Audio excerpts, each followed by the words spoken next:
Good Morning America live from the Twin Cities today on Channel 5.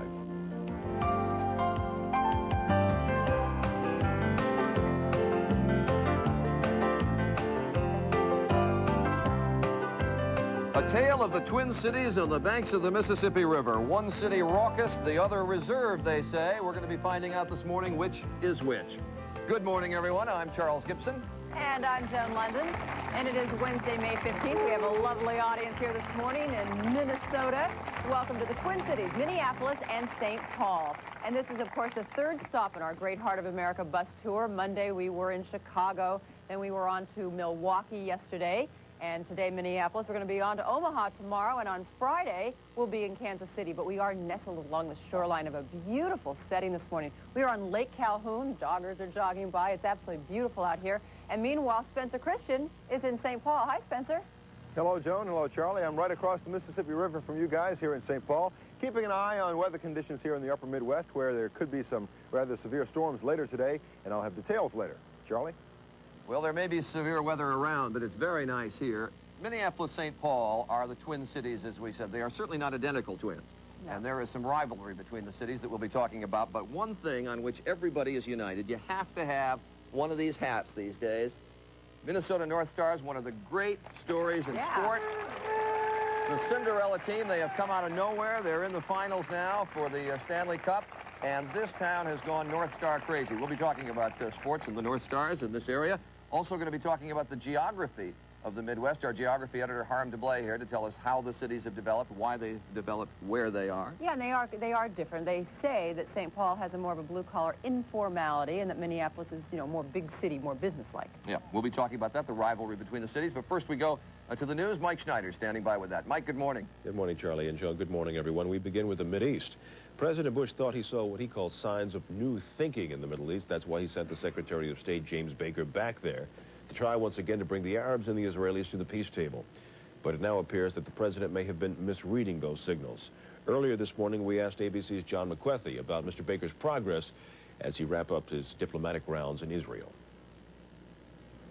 Well, the Secretary is meeting with Prime Minister Shamir, and it is expected that it is going to be a very difficult meeting. It has appeared for the last several days that what Baker is doing is essentially giving up on his broader goal of a large peace conference, one that would include Syria, and is now focusing on a smaller kind of meeting, one that would focus primarily on the Israelis, sitting down with a Jordanian delegation that would include some Palestinians from the West Bank and Gaza. But there are still many, many open questions even on this smaller issue, and that is, number one, what will the Syrians do? Will they block this, even though they're not at the table? And secondly, what kind of stipulations will the Israelis put on what sort of Palestinians actually come to the table? Now, in all of this, it has appeared that there has been very little movement on the part of most of the governments here, but where there has been some movement, and a positive note, is that the Palestinians from the occupied territories have been showing much more flexibility since the end of the Gulf War. Although they still say that they are taking their orders from the PLO and Yasser Arafat, there is every indication that they are showing new independence. What about the Israeli government itself? We've seen in the past where things they've agreed to have suddenly fallen apart because of internal struggles going on within the Knesset. Are we likely to see more of the same now?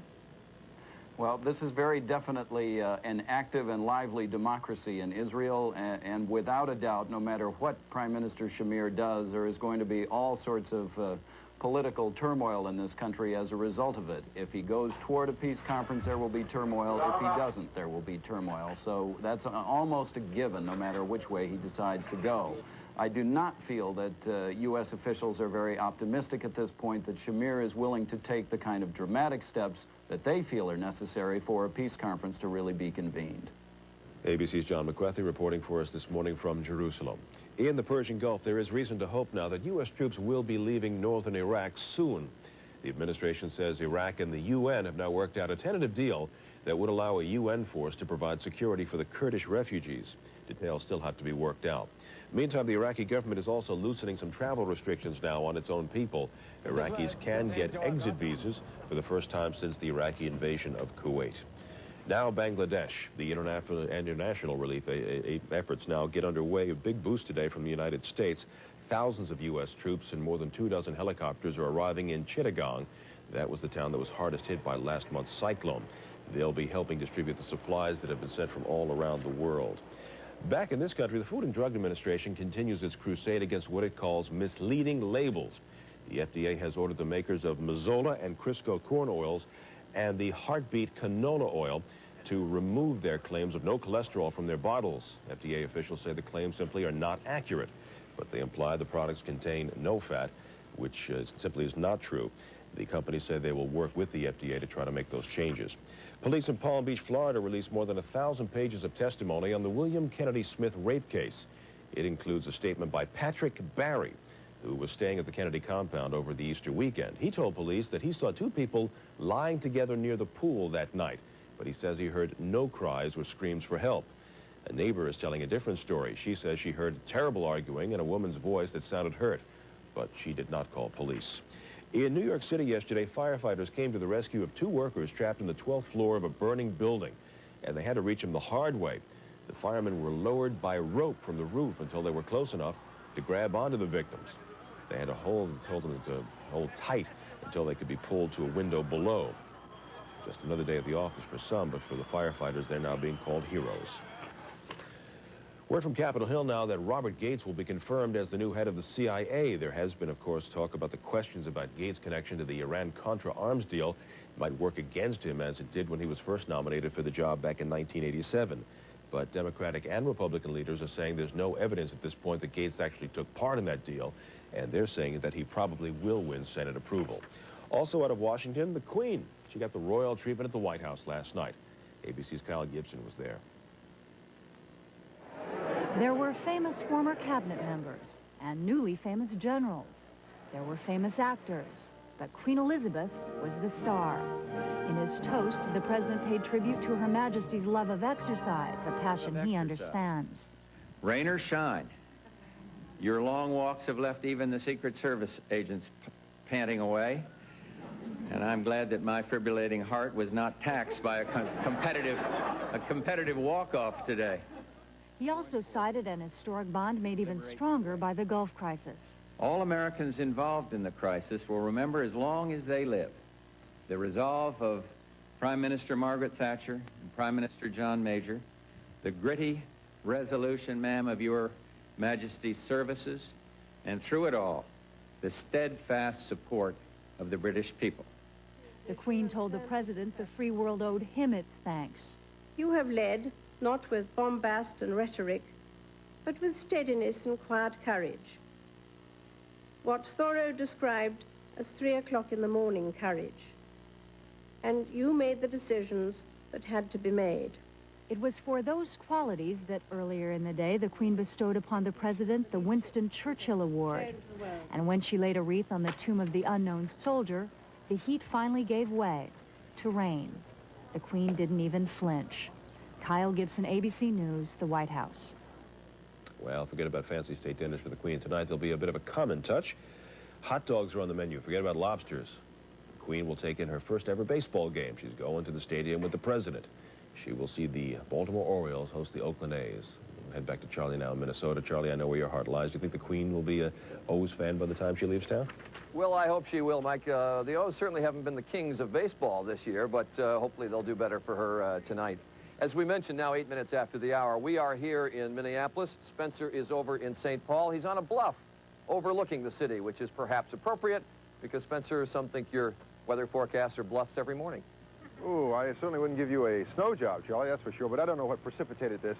Let's not cloud the issue. Anyhow, I'm over here in St. Paul at the St. Paul Technical College, right across the street from St. Paul Cathedral, and behind me, probably the dominant landmark here in St. Paul, and that is the Capitol building in the state of Minnesota, built in 1896, but it still looks good here in 1991. And we're going to show you more of that and more of the downtown area of St. Paul a little bit later. But right now, let's get to the weather maps and take a look at the nation's weather. Starting with the projected high temperature range, it's going to be another hot and steamy summer-like day over much of the eastern two-thirds of the country, with highs soaring well into the 90s all the way up into the Midwest again today over parts of Minnesota, Wisconsin, and even the Dakotas. But the western portion of the Dakotas and over into the Rockies will see cooler weather, highs only in the 50s and 60s there. Finally, it's warming up again in the far west. Along the California coast, highs in the 70s and 80s, and skies will be mostly sunny out west as the outlook shows lovely weather dominating the western third of the country, but it'll be stormy in the plains, the upper Mississippi Valley, and down into the lower Mississippi Valley by late today, as very violent thunderstorms are expected to develop in the mid to late afternoon hours. They'll reach all the way down into the southeast, an area of the country that hardly needs more rainfall. It's been drenched the last couple of weeks. Sunny skies and generally calm conditions up in the northeast. That's a look at the national weather picture. Here's a look at the weather where you are. Good morning. This is meteorologist Chris Grote with your Channel 5 Weather Services forecast. 65 degrees in the cities right now. Later on this afternoon, showers and thunderstorms will be developing. It will be warm and humid with highs in the lower 80s. And coming up in my next weather report, torrential rains will have folks in Louisiana heading for high ground again today. Those details in the next half hour. Charlie? Thanks, Spencer. It is now 10 minutes after the hour. The Twin Cities, Minneapolis, St. Paul, as we mentioned, they are certainly not identical twins. And as Mark Sapelsa of our station KSTP here in Minneapolis, St. Paul tells us, like all siblings, on occasion these cities squabble. Minneapolis, St. Paul, Minneapolis. Twin cities that should be identical, equivalent, if not similar, not a chance. In many ways, they're the antithesis of each other. Just ask the folks who live here. I think St. Paul is charming. I think Minneapolis has a little more class. Minneapolis is glitzy. St. Paul is more conservative, more traditional. The twins both sprang up along the banks of the Mississippi in the early 1800s. Both cities developed into important transportation centers. But Minneapolis grew faster because it had greater industrial development with mills on the river. The populations grew, and so did the competition. And to this day, there is sibling rivalry. Minneapolis was way more hip. St. Paul, they're like rednecks over there. St. Paul probably doesn't have the dearth of cultural opportunity, but it has a richer history. St. Paul is slower paced into preserving its past, like the Vestigian Carousel. It's a 1914 original from the Minnesota State Fair. The community fought to keep it from being dismantled and sold off. Instead, it preserved it for its future generations. There is history in the beauty of the old buildings scattered through the city, and there is beauty in the history of places like Mickey's Diner, standing since 1939. The skyline has changed. We got the new World Center, the new building behind us and all that stuff, but we still got the best food in town. There is the taste of old money on streets like Summit Avenue, and a strong working class in neighborhoods like the East Side. St. Paul has a quieter profile. We have half the number of homicides per 1,000 than Minneapolis, but it's a big mistake to think the differences are so great that we don't all share in the problems of poverty, racism, homelessness, and all the rest. Minneapolis, on the other hand, is fast-paced with a glittering skyline that continually grows upward. In comparison to its twin, the residents are yuppie. The money here is newer. The futuristic architecture of its buildings keep pace with its modern image. We want Minneapolis to be, strong and thriving, and so does St. Paul. And so very often we have to, compete for business, and that gets real serious. When the Twin Cities do share common ground, the result is doubled. So you have twice the number of cultural attractions, including St. Paul's Ordway Music Theater and the Minneapolis Sculpture Garden. Double the number of lakes and parks, and twice the shopping opportunities. Winters can be tough, so both cities have built skyways to combat the wind and cold. And they both share an enthusiasm for their sports teams, the Minnesota Twins, Vikings, North Stars, and Timberwolves. No disagreement here. So when a tale of two cities is told and the ribbing over the rivalry subsides, these two cities share a sincere commitment to a quality of life they think is second to none. And joining me now is Mark Sapelsa of our affiliate here in Minneapolis, St. Paul, or St. Paul, Minneapolis. I'll do it either way, and he's joining me here on the set. Great to have you here. Nice to see you, Charlie. What is the big story here in Minneapolis, St. Paul, other, obviously, than the North Star? Just going to say, talking about. Other than the big game. But I'm told it's taxes. Taxes right now. The difficulty with this state is the fact that there are some high taxes in this state. That's one thing the people of Minneapolis and St. Paul agree upon. They're there. In fact, there's an overused cliche that, should our license plates say land of 10,000 lakes or land of 10,000 taxes? However, we get a high level of services, the best schools in the country for that, but we've run ourselves $1 billion deficit over the next 2 years. I was just going to say, even with the high level of taxes, and I gather that's something that everybody talks about, there is still a considerable shortfall and not much time Monday. Monday's when the legislative session closes out, but it's looked more like Chicago politics lately. They can't even agree on which table to debate at. And once they get to that table, last week they couldn't even talk about who's going to go first in that debate. Sounds like the Paris peace talks when we were trying to get out of Vietnam. What is the idea? Is it going to be even 10,001 taxes now? You've got a Republican governor that wants to raise property taxes. You've got the Democrats who say, no, no, no, no. You're going to nail the middle class. Go after the high income folks with some more income taxes. I think what they're going to do is settle on, let's bring it to the local governments and let them raise sales taxes, and we'll wash our hands of this thing. All right, Mark Zapelsa, thank you. Thank you, Charlie. Welcome to Twin Cities. Good to have you here as well. It is now 15 minutes after the hour. Our geography editor, Harm DeBlay, is going to be here in a few moments talking about the way the geography of the Middle West developed, why the cities are where they are, lots of other questions as well. Stay with us.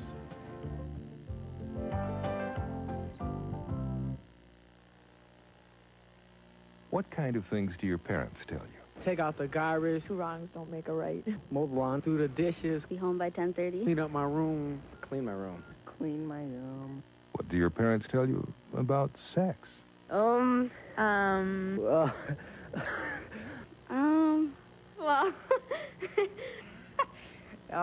No, well. Some people say that today's kids are confused about sex. Ever wonder why?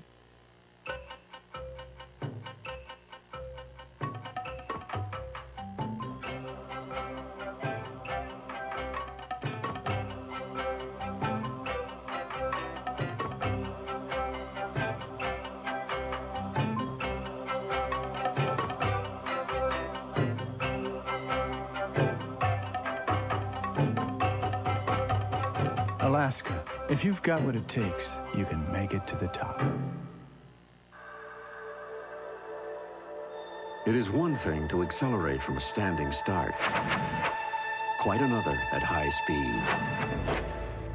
Infiniti designed the Q45 to do both. With a variable valve timing system so advanced, there is no compromise at any speed. Infiniti has, for the first time, blurred the lines between luxury and performance. Why are thousands flocking to the Franchise and Business Opportunity Show? To get some ideas on opening a new business. I'd like to go into business for myself. We're looking for a new business opportunity. This weekend, come and see for yourself the many opportunities that can put you on the road to financial independence. Got a lot of new ideas and a lot of information, and everyone is extremely helpful. The Franchise and Business Opportunity Show, this Saturday and Sunday at the Minneapolis Convention Center downtown on 2nd Avenue South. Your future could depend on it. Don't miss it.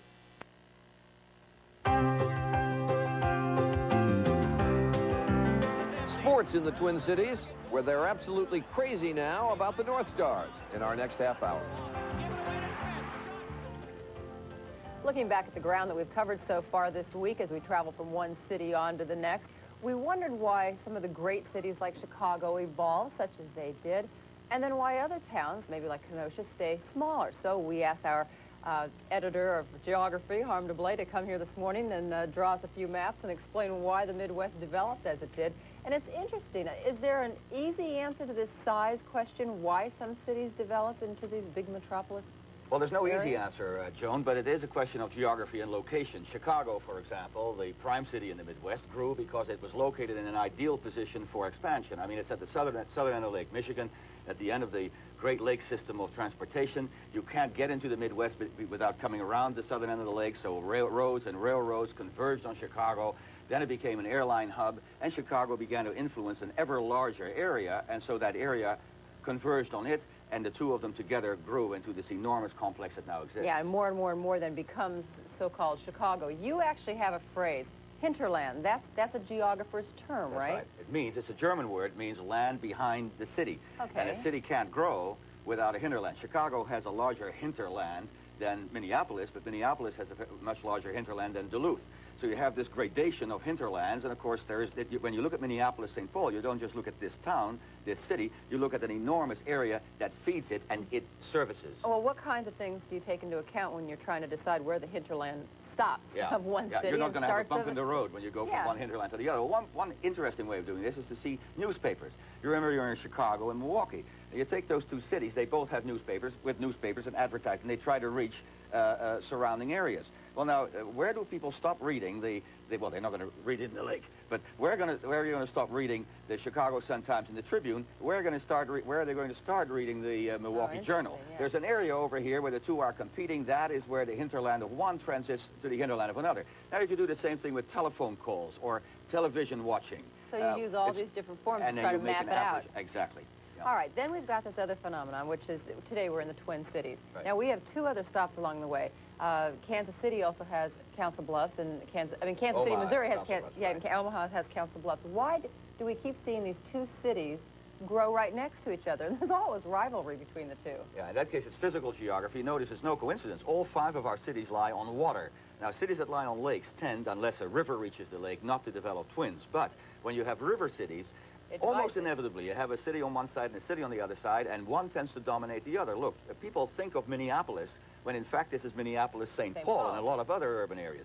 As you say, Omaha, Council Bluffs, Kansas City, Missouri, Kansas City, Kansas. This is a phenomenon that relates to the physical geography. But is it just the river that does the dividing? Is that what causes the disparity between the two? No, it's more than that. I mean, you have contrast. Look at Omaha, Council Bluffs. Omaha, the next city, if you look west, is Denver. I mean, that's a vast hinterland. So you're back to that hinterland question. Everything converges on Omaha. You go to the other side of the river, and then you're looking at the hinterland of Chicago. Council Bluffs has the disadvantage of when it looks eastward, it is dominated not only by Chicago, there are a lot of other competing places in Iowa and neighboring states. Yeah, we're just taking a look there at the map. Now, if you also look at that map, you'll see that when there are really big cities, they seem to be really far apart. Right. Then if there are smaller sized cities, then they seem to be closer together. As you saw from your bus, as you traveled here. Well, a German geographer named Walter Christaller in the 1930s did a marvelous study in which he postulated that if everything were equal, no mountains, no rivers, towns of equal size would be spaced at equal distances, so that it is a stroll, a walk from a hamlet to another hamlet, a bicycle ride from a village to a village, an automobile ride from a town to a town, and an airplane flight from a city to a city. And that is still being debated, this notion that equal places with equal centrality will space themselves in equally distant locations. It seems to me that water is the most important part of the topography in order to try to decide where a city is going to become a major city. Yeah, no question about it. The river particularly. That's right. The river and the hinterland, the physical geography, and of course the direction in which everything moves. But there's something else, Joe, and that has to do with the structure of places in this area. What a laboratory this is to study different kinds of cities. We used to think that cities are concentric. That is, that they have downtowns, middle zones, and outer zones. Then we began to realize that cities actually have a kind of a pie-shaped character. You see that in this city, particularly, where various places, various parts of the city have functionally different qualities. An education pie, a transportation pie, a commercial pie. And then, most recently, you have what my colleague in geography, Peter Muller, calls the pepperoni pizza model, where cities are accumulations of nuclei, different downtowns. I like to think of it as a pizza pie here. Yeah. Thanks, Harm. We've been shopping and spending lots of money. What you get? Ooh, that's all. With that kind of money at Savers, the thrift department store, you could get all this. Beautiful stuff, too. Oh, I like that. Oh, you'd look good in that. Now, all is not lost. Look, you'll have no trouble getting that fancy bag home. Buy more, spend less at Savers. Kentucky Fried Chicken asked this man to taste our new honey barbecue wings. Tender, juicy wings in a savory barbecue sauce with a touch of honey. New honey barbecue wings from KFC. The experts are already buzzing about it. Now there's even more to buzz about. Money-saving coupons. Check your Sunday and weekly newspaper or mail for great coupon savings on snacks, buckets, meals, and more. Then just buzz on over to KFC. And remember to try new honey barbecue wings. I've got news for you about Jenny Craig. I lost 29 pounds and I've kept it off for over 4 years. Now you can join the Jenny Craig weight loss program for one low service fee. You'll get the help you need to lose all the weight you want. Personal counseling, lifestyle classes, activity plans. It's not an introductory offer. It's a real program. Lose all you want for just a $99 service fee. Call The Connection at 922-9000. The time to call is now. Bring a touch of the tropics to your patio with fabulous hibiscus and enjoy their beauty all summer long. Right now, 10-inch diameter pots are only $19.99. It's a little bit of paradise at a very reasonable price. To keep your hibiscus blooming, we recommend Bachman's water-soluble fertilizer, now just $2.99. So come to Bachman for flowers, shrubs, furniture, garden supplies, and hibiscus. We'll help you turn your outdoors into a tropical paradise wherever your garden grows.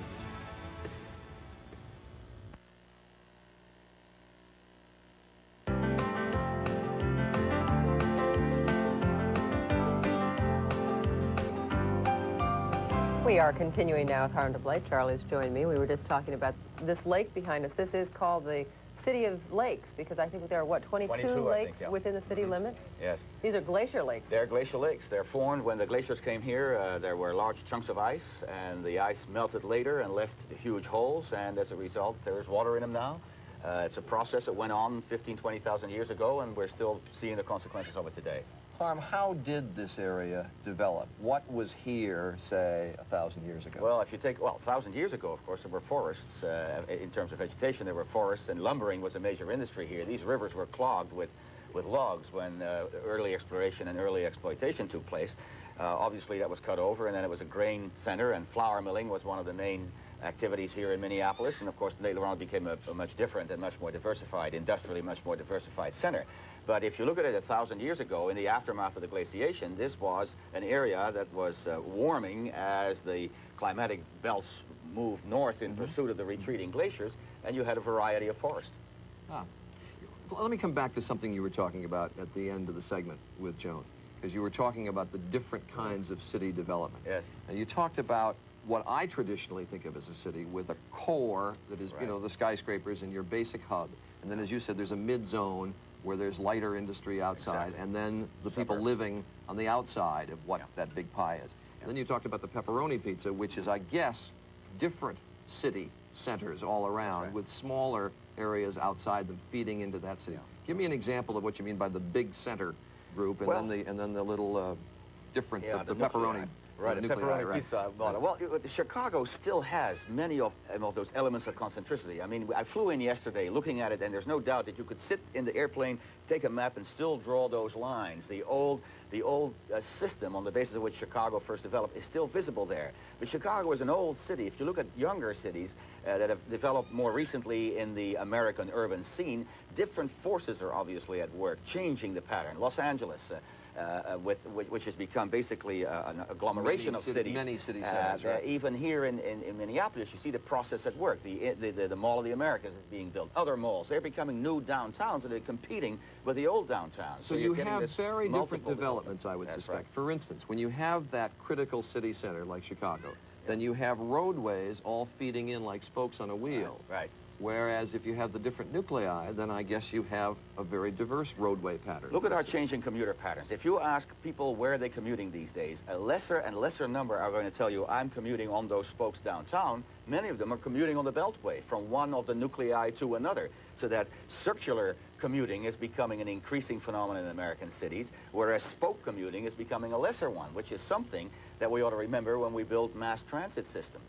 To a geographer, which is the better way for a city to develop? Oh, well, now that is a difficult question to answer because, of course, it makes a city much more complex to have these various nuclei, and it leads to needs. That means taxes, as we're finding out here, that are not so necessary if the system is simple. I guess anytime you have large size and greater complexity, it becomes more difficult. Roadways get clogged. Los Angeles is a perfect example of that. Smog and other costs begin to evolve. I don't think there's anything better. I think it's just an inevitable result of growing numbers and our urbanization of society. And different problems with each system. Precisely. All right. Thank you very much. And we will continue from Minneapolis at St. Paul in just a moment. Nutrisystem asks, what happens after? I have learned to keep this weight off. I know I will. I've done it for a year and a half. I lost 113 pounds, and that was 2.5 years ago. I lost 30 pounds 3 years ago. This is the person I've always wanted to be. Now that you're ready, there's a right way to lose weight. Nutrisystem. Now lose all the weight you can at Nutrisystem for only $79. Call 1-800-321-THIN. Hey, I'm Nick Streets, Mr. MTC, and I'm here to tell you that carpooling or riding the bus is easier than driving your car. Now, these folks just got a super saver and hopped right on the bus. They didn't have to walk to the parking lot, then take out a second mortgage to pay the monthly fee. And buses and carpools can ride in special lanes that aren't all backed up. I mean, does this look like a commuting nightmare to you? Now I know why they call this the sane lane. See you on the bus.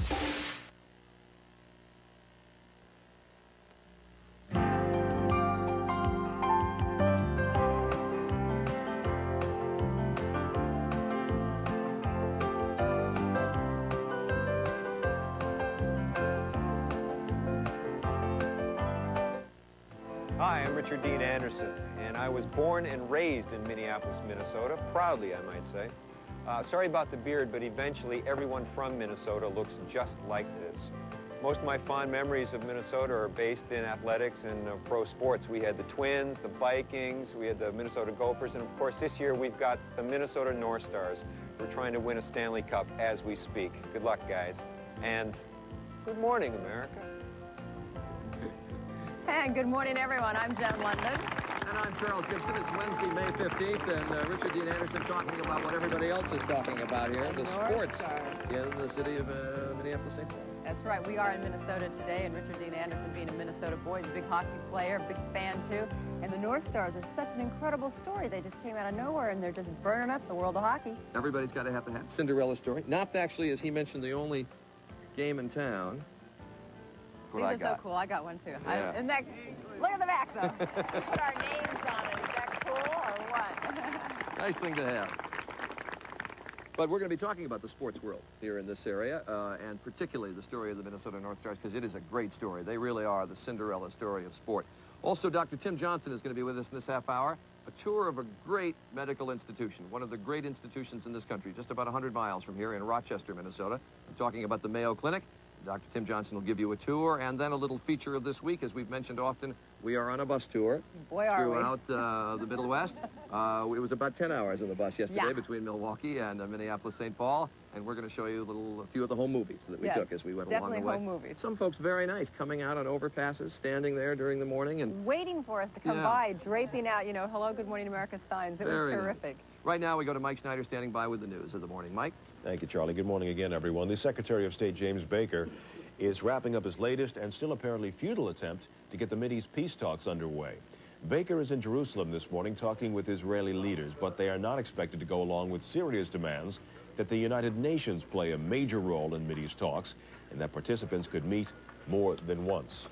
Iraq and the United Nations appear to be making some progress now towards some sort of agreement to set up a UN police force in northern Iraq. At first, Iraq had refused to accept UN peacekeepers. Now it seems that a lightly armed force may be allowed, not to protect refugees, we're told, but to protect UN relief workers. The UN is also working under the terms under which Iraq will pay war damages for the damage to Kuwait and other costs as well. The UN may tie the annual payments to some percentage, perhaps 25 or 30% of Iraq's oil revenues. A convicted marijuana ringleader in Alabama has become the first drug dealer sentenced to death under a new federal law. Among other crimes, David Chandler was convicted of ordering the murder of a police informant. A 1988 federal law provides the death penalty for violent drug crimes. A California judge has refused to order separate trials for the 4 Los Angeles police officers charged in the beating of the motorist Rodney King, but the judge did say he might consider a second jury to hear the case against the sergeant in case the low-ranking officers turn against him in the trial. A House panel has now rejected a proposal to set new limits on the amount of federal insurance coverage that individual bank depositors could get. The plan would have capped coverage at $100,000 per person at each bank, plus another $100,000 for retirement accounts. Elderly people, farmers, and small businesses all objected to that. Other economic news this morning, another big life insurance company is in big trouble in California. Stephen Ogg has this morning's economic report.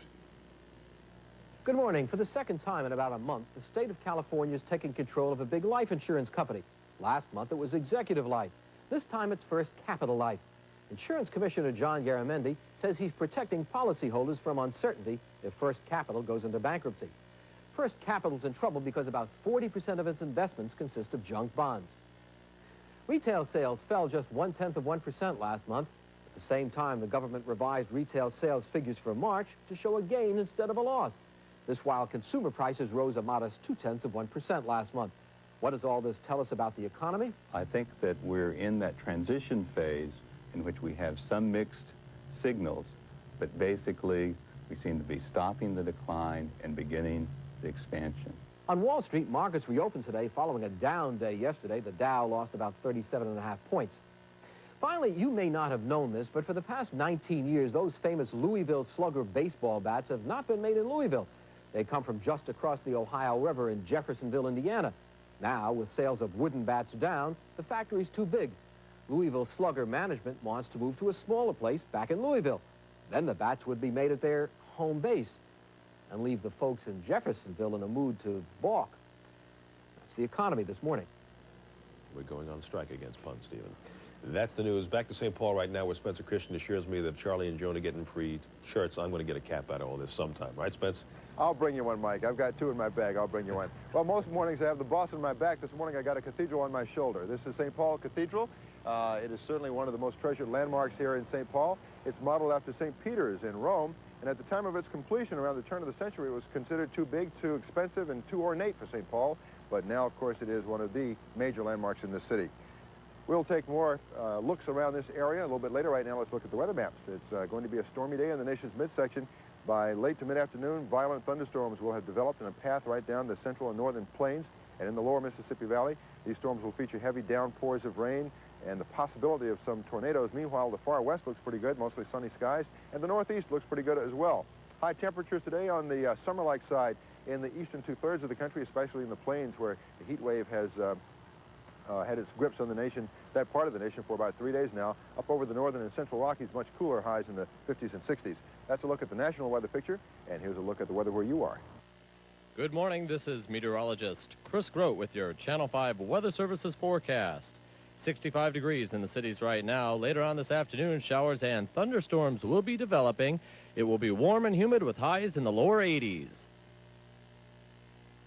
This weather report has been brought to you by chlortrimeton.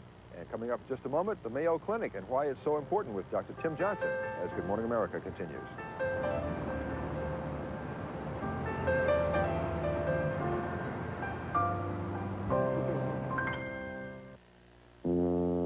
Wake up, Benadryl users. There's chlortrimeton. Our allergy relief ingredient is just as effective but less sedating than yours.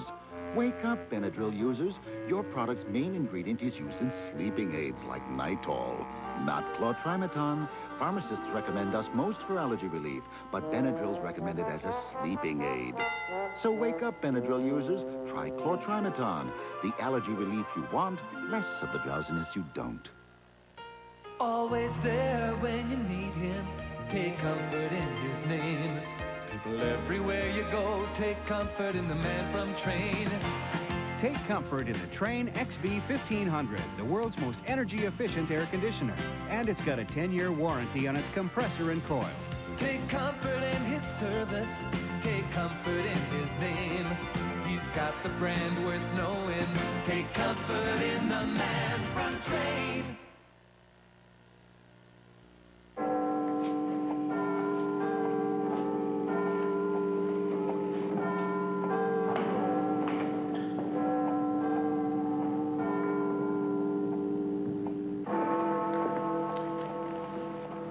Guess what coffee they serve at tea?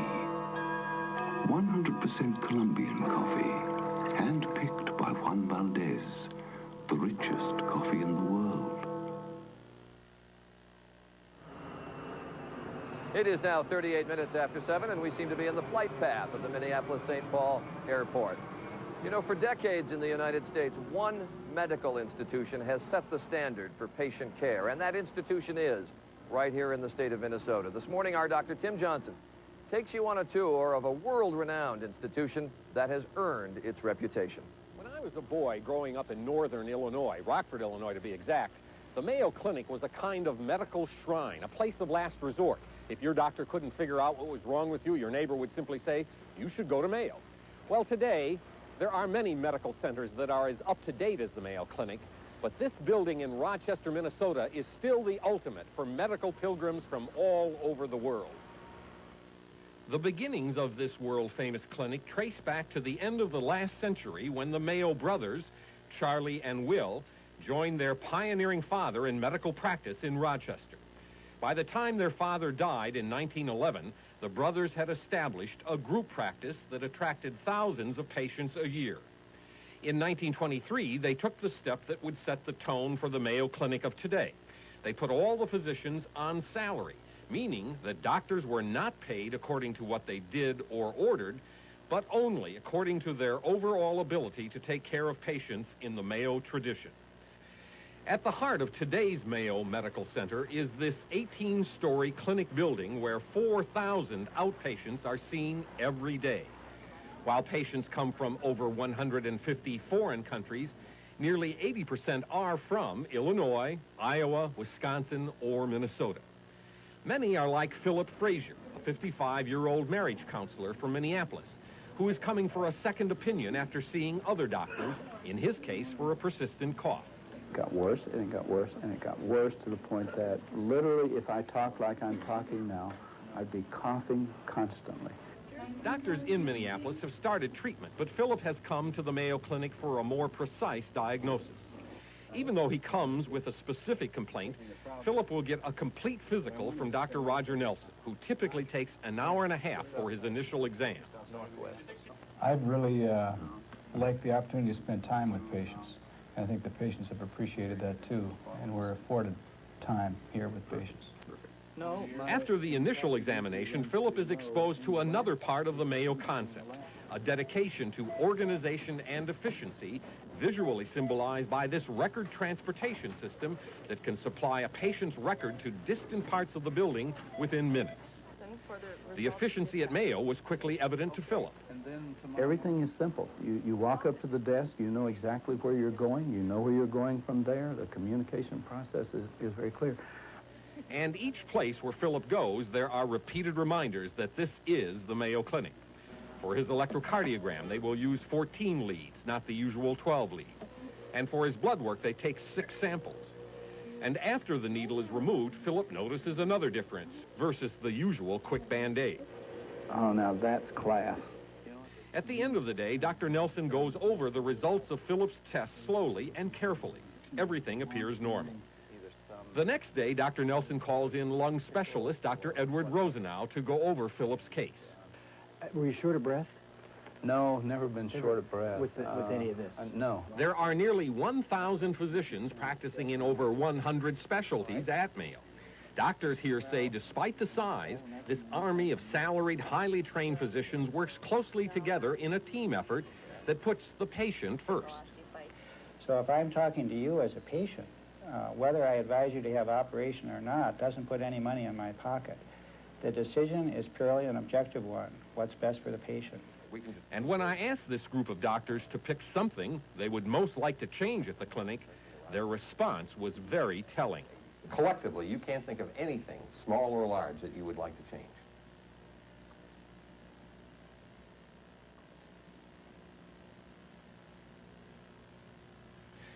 Philip's trip to the Mayo Clinic has ended in success. Dr. Rosenau has concluded that Philip has a hyperactive airway, which can be easily treated with medication.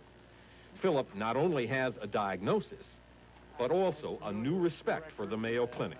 I've not been rushed. I've not been pushed. Every person who is related to me, from the nurses, the doctors, it's all been intensely personal. You just feel like you're the only person here. Thank you, Tim, very much. It's now 17 minutes before 8 o'clock. Some pictures from yesterday's travels between Milwaukee and Minneapolis-St. Paul as our Great American Bus Tour continues. Stay with us.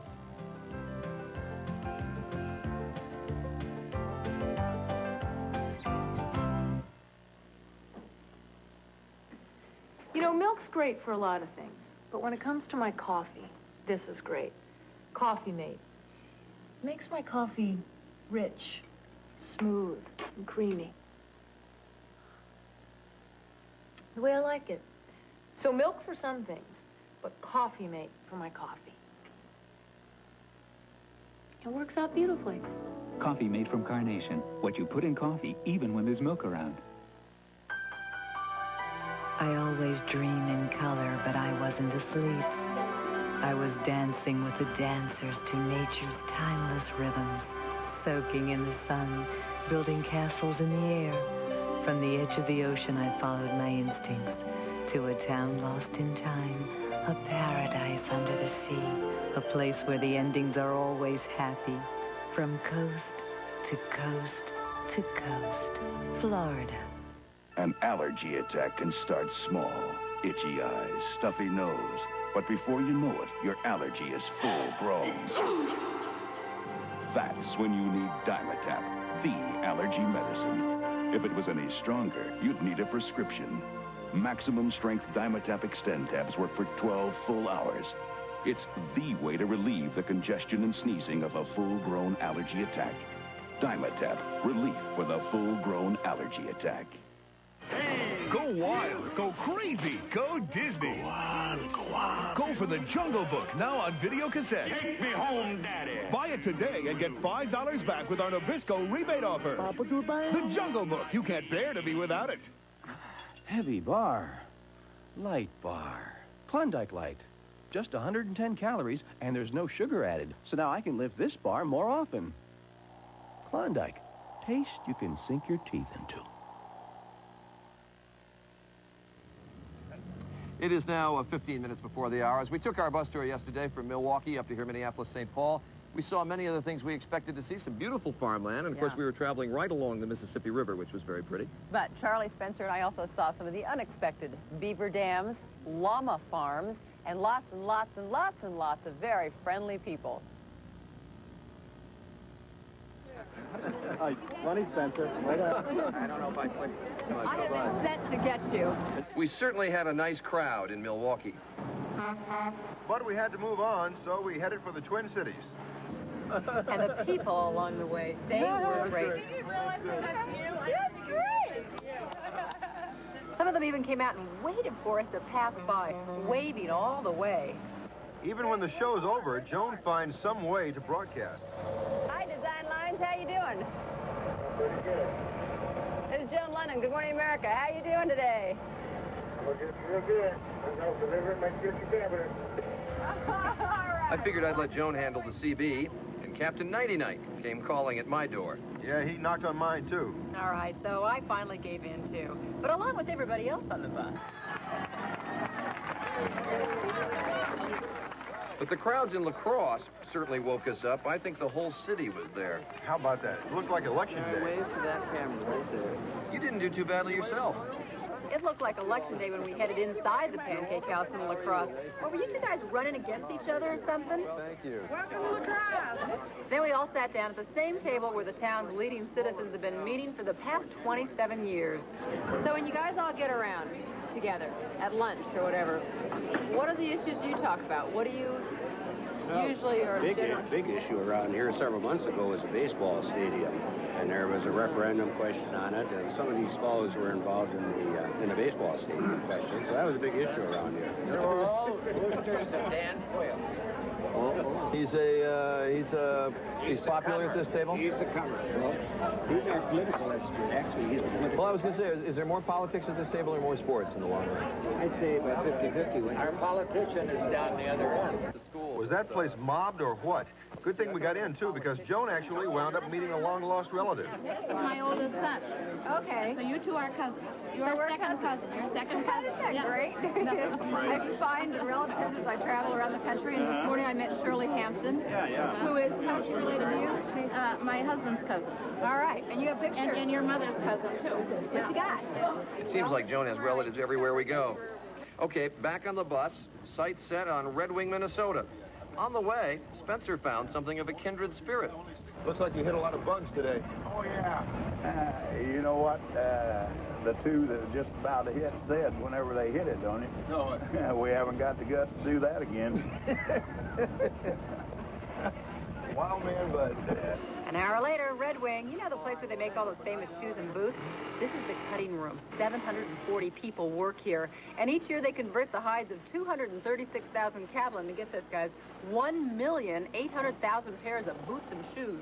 Are certain parts of the hide stronger than other parts? This is the toe of the shoe, actually. That's the toe. In this case, it's a boot. Okay. A 12-inch boot. so it's a little tighter grain over here where your better leather is along the back of the So that'll make back. sturdier boots? Well, there we met the fire helms, 3 generations of the same family who all work at Red Wing. All right, so there are 3 generations. And I'm her father. And I'm their adopted son. How you doing? I'm Spencer. How you doing? Okay. Let's see, at that point, we were about 45 minutes behind schedule, so we pushed on to Minneapolis and crammed for the day ahead. Oh, that's off the main sheet? No, there is a sheet that tells us. Would you like to know what else we're doing on the show? No, that's okay. We're going to have a report on a... It's all a surprise to me, Yeah. isn't it? And today, of course, we board the bus for Omaha. It is 10 minutes now before the hour. Minneapolis-St. Paul as sports towns. Everybody is North Stars crazy right now. I'll look at that when we continue.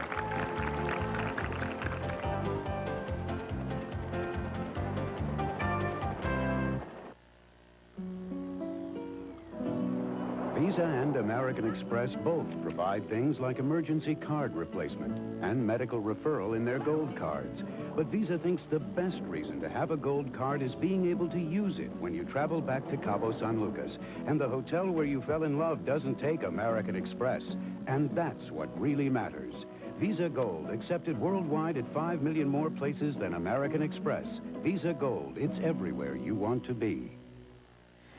When I say home by 11, I don't mean an hour later. But, Daddy... Another Maalox moment. It's a medical fact. There's no faster therapy known for your stomach acid than Maalox. That's why you trust it. It's so strong, if you take it now, it starts working now. Honey, I just can't help worrying about my little girl. Daddy, I am 16. Yeah. Extra strength Maalox Plus. It's a medical fact. There's no faster therapy known. Here in Minnesota, we talk a lot about quality of life. And we go to remarkable lengths to preserve it for generations to come. So it's no coincidence there are Minnesotans who feel the same way about the quality of our health care.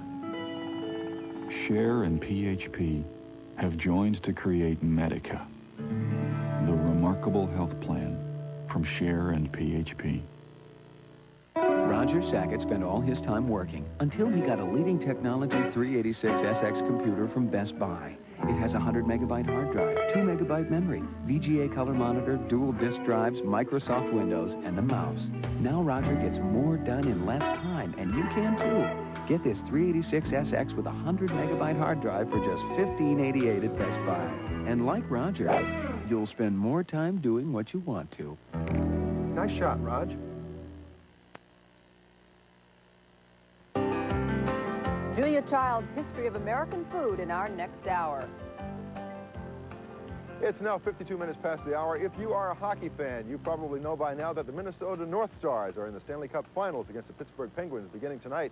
You may not know, however, that the Twin Cities area will host 4 major sporting events in the coming months, including the U.S. Open in golf, the Special Olympics, next year's NCAA basketball Final Four, and the Super Bowl.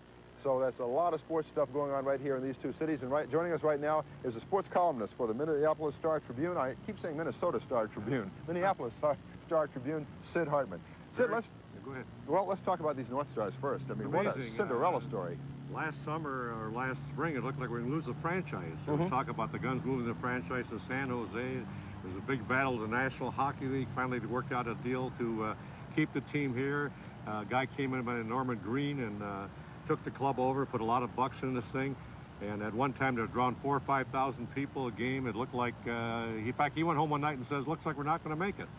And overnight, this club got hot. Since January, they've played the 4th best hockey in the league.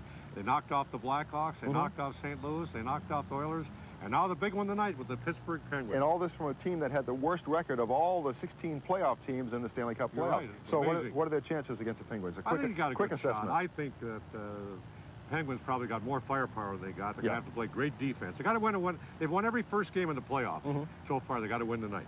All right, you've got so many big sporting events, as I mentioned, coming up here in this area the next year or so. Why is it that the Twin Cities have attracted so many major events? Well, we got great civic all at leaders. once. Marilyn Nelson, Harvey McKay. Years ago, John Cole Jr. from our paper gave a lot of land to build that Metrodome, which is, we have the facilities. We have more facilities really than New York. We have 4 arenas, 16,000 seats or more within about 10 miles. And if you look back with the World Series in '87, And you've got the other major championships. The Stanley Cup will have that. We'll have that now. Final Four will have that. The Super Bowl will have that. The U.S. Open will have that. Special Olympics, thanks to Irwin Jacobs and Roy Smalling, people like that. As briefly as you can, will the 1992 Super Bowl be threatened by the economic problems here in the city, financial problems? Or No, it'll be great. I mean, you expect a big turnout? Big turnout. We hope to have some good weather, 40, 50 degrees, and make everybody happy. I'm sure some of the sports writers will come up here, hope for 6 inches of snow and 20 below weather so they can rip the area. Okay, so what are you predicting for the Stanley Cup finals? The North Stars in 6 games? 7. 7 games. Yeah. Okay. Sid Hartman, thank you for joining us this morning. My pleasure. And Good Morning America will continue from Minneapolis in just a moment.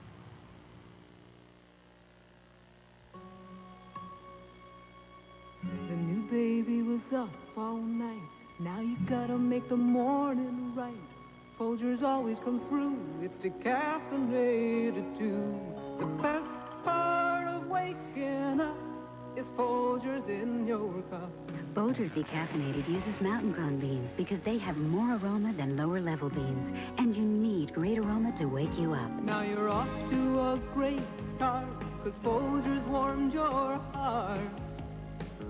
What a wonderful way to let the sun shine on your day. The best part of waking up is Folgers in your cup.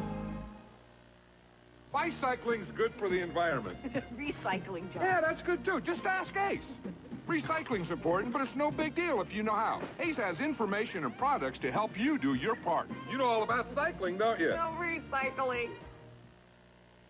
Did you know you can get a loaded 91 Chevy Lumina for only $219 a month and no down payment? Right now, exclusively at your Heartland Chevrolet Geo dealers. Brand new loaded Lumina, $219 a month, no down payment. And loaded means equipped. V6. Automatic. Air. AM/FM stereo with clock. Rear window defogger. Power steering and brakes plus much more. Loaded 91 Lumina, $219 a month, no down payment. In stock, available today. At your Heartland Chevrolet Geo dealers. Hurry! More pecani sauce! Wait! This ain't paste pecana sauce. No, it's paste thick and chunky salsa. Big chunks of tomatoes, onions, and peppers. Perfect for dipping. And it's got something no other thick and chunky salsa has. The great taste of paste. So try paste thick and chunky in mild, medium, and hot. Who was that pitch man anyway? I don't know. But he left us this. Pick up the thick and chunky one. Pick up the paste.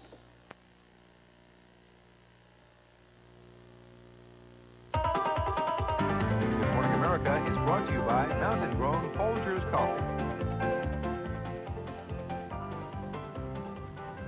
Coming up, all you ever wanted to know about Twin Cities rivalry. Also, we'll take a look at St. Paul through the eyes of one of his favorite sons, F. Scott Fitzgerald. And I have our itinerary for the day. We're going to be taking off after the show for Omaha with a few stops on the way. We're going to cheat, actually, a little bit. Fly to Des Moines, and then we will bus from Des Moines on into Omaha. We're going to head south from Des Moines on Interstate 35 to 92 West. We're going to stop in Winterset, Iowa, then continue on to Carson, Iowa for a visit to the Goodman family farm. After that, it's north on I-29 to I-480 and on into downtown Omaha. This message brought to you by the AAA. Keep an eye out for us. We'll be looking for you along the way. Transportation provided by Northwest Airlines, which welcomes Good Morning America to its home of Minneapolis. Northwest to more than 200 business centers around the world. Wednesday, Hannah gets a raise. $55,000! It's exciting. It's more than I make. You've been doing this 15 years longer than me. 15 years? Boy, it's funny how time flies when you're getting screwed. It's anything but love after Doogie Howsey. Wednesday, see the bizarre murder of a stripper whose life came to a gruesome end. The body appears to be that of a young female. The San Francisco Chronicle calls it state-of-the-art for reality cop shows.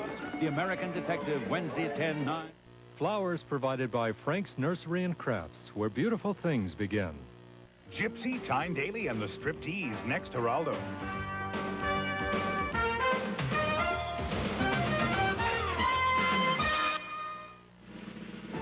American Airlines proudly announces service to London's Heathrow Airport.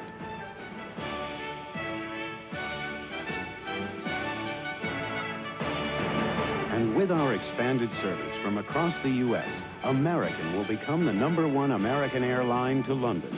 So come with us to Great Britain's first city, on America's #1 airline.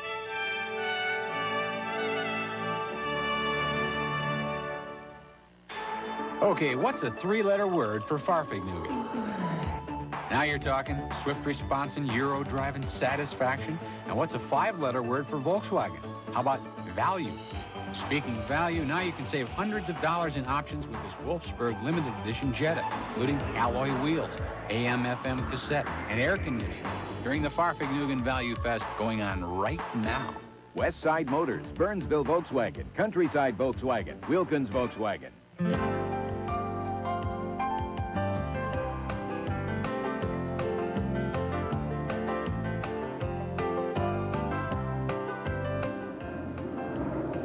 Sister cities on the northern Mississippi River, the Twin Cities of Minnesota, the capitals of the upper Midwest. Good morning, America. I'm Charles Gibson. And I'm Joan London. It is Wednesday, May 15th, and welcome to Minnesota and the Twin Cities of Minneapolis and St. Paul, or St. Paul and Minneapolis, depends on which way you look at it. Equal time. This is the third stop of our Great Heart of America bus tour. We have already been, of course, to Chicago and Milwaukee. Still on the horizon for us, Omaha and Kansas City, but this morning, such a pretty setting. We are on the shoreline of the Lake Calhoun here in Minneapolis. And meanwhile, Spencer Christian is over in St. Paul. Spencer? That's right across the Mississippi River from you guys, Joan and Charlie, right here at St. Paul Cathedral. That's right behind me. And I'm keeping my eye on the sky here for severe storms expected later today in the upper Midwest. I'll tell you more about that a little bit later.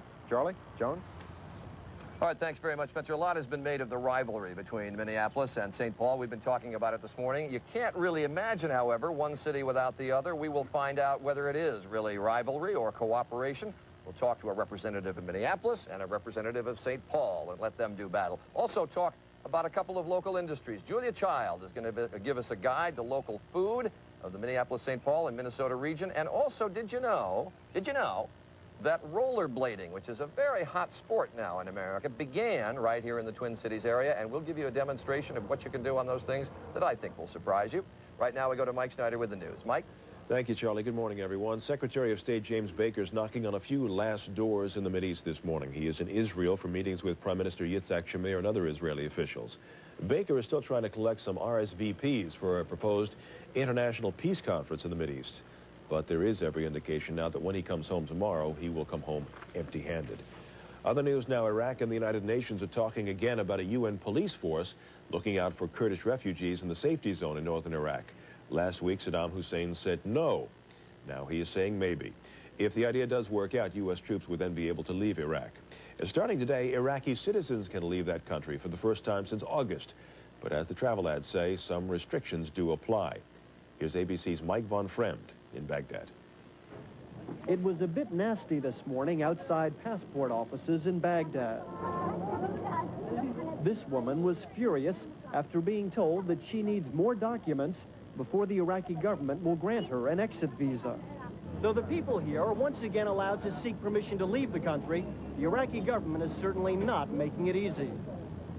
In addition to the usual photographs and forms, government workers must have written permission to temporarily leave their jobs. All males under 41 must prove they've completed military service, and no one is allowed to take any hard currency out of Iraq. Tony, a former Iraqi soldier, applied for visas for his family to visit relatives in Europe. We hope that we can reach them. When do you think you're going to be able to leave? Tomorrow? The next day? About 1 month. In a month? Yeah. The paper takes time. Communications here have been completely cut off since the war. 56-year-old Leon hopes to visit his family in New Jersey. I have only to visit relatives and see him and let him make sure that we are alive and good and everything is okay. Some citizens managed to get their exit visas this morning and boarded buses from Baghdad to Amman, Jordan this afternoon. Many Iraqis privately told us that once they're allowed out, they doubt they will return. Mike Von Fremd, ABC News, Baghdad. Thousands of U.S. troops who were on the sidelines during the Gulf War are now on the front lines in a new battle, and that is the battle to save lives of the cyclone victims in Bangladesh.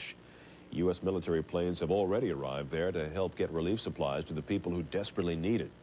But that work could be complicated because there is a new storm that is heading for Bangladesh right now. Back in this country, in Washington, things are starting to look better the second time around for Robert Gates. President Bush nominated Gates to be the head of the CIA yesterday, and the first reaction now from Capitol Hill is that Gates will probably get the job, even though questions came up the last time he was nominated about his connection to the Iran-Contra scandal. Big topic at the White House this morning has to be last night's glittering state dinner for the Queen of England. President and Mrs. Bush played host to the Queen and to Prince Philip. Lobsters from Maine were the main course, but tonight Queen Elizabeth may be dining on hot dogs. The president is taking her to her first baseball game. The Baltimore Orioles playing host to the Oakland A's. Back in London, the British government is showing a bit of impatience over those proposed peace talks in Northern Ireland. Officials say they want to know today where the Protestants and the Catholics want to hold their talks. Nothing can get started until that is settled. The chairman of the Communist Party of China is in Moscow this morning. Jiang Zemin is the first person of his stature to visit the Kremlin since Mao Zedong more than 30 years ago. Jiang is familiar with Moscow. He used to work there in a car factory back in the 1950s. But he may have some trouble finding familiar street names because the signs, well, they are a-changing. ABC's Rick Inderfirth has more on the story. When they came to power in 1917, the Bolsheviks declared that history was theirs, up to and including renaming centuries-old streets in Moscow. Now, in what could be described as a symbolic unmaking of the revolution, that process is being reversed. Moscow's city council, now controlled by reformers, is behind the new name changes. Powerless to do much to improve the daily lives of its residents, the council decided it could at least reclaim part of the city's past. 30 streets have been approved for renaming, including Prospect Marxa, as in Karl Marx. This also meets with the approval of Moscovites. I'm in favor. We should return the old names to the streets. We should not ignore our history. Say goodbye to Gorky Street, named for the Soviet writer who was once Stalin's favorite. Say hello to Ulitsa Tverskaya, its pre-revolutionary name. Even Moscow's subway stations are not immune to this anti-communist name changing.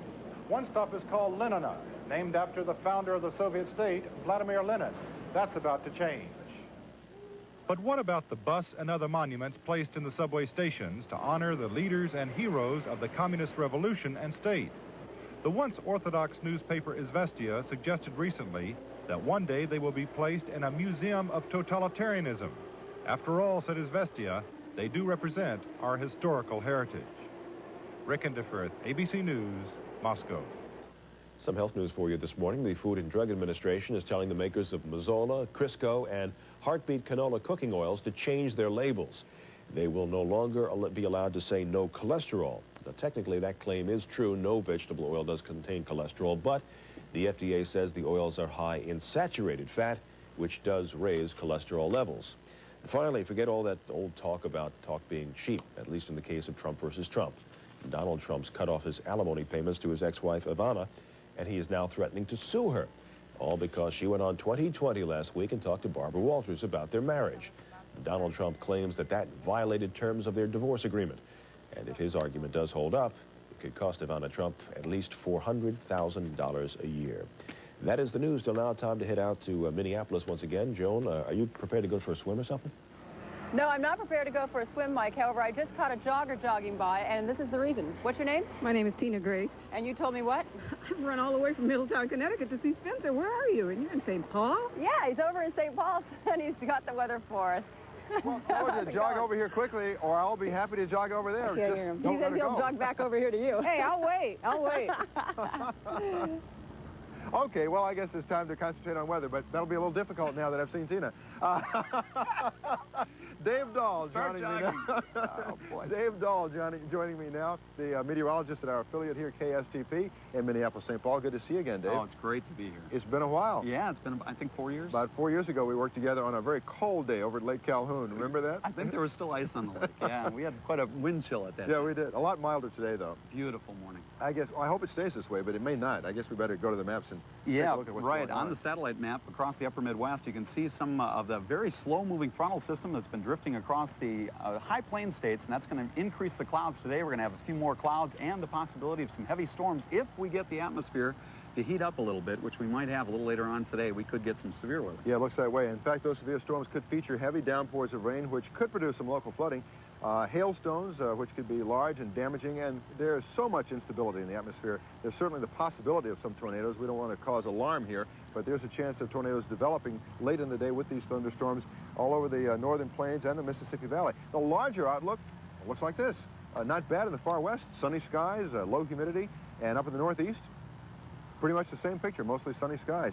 What about record highs today, Dave? You think it's going to be really hot here again? Well, we had a couple yesterday, 89 degrees up in International Falls. Here in the Twin Cities, we topped out at 90 yesterday for our first 90-degree high. It looks like we're going to have a few more hot spots, especially if we get that sun. Yeah, there will be some sunshine here today before the thunderstorms begin, and maybe if we're lucky, it'll hold up all day. That's a look at the national weather picture, and here's a look at the weather where you are.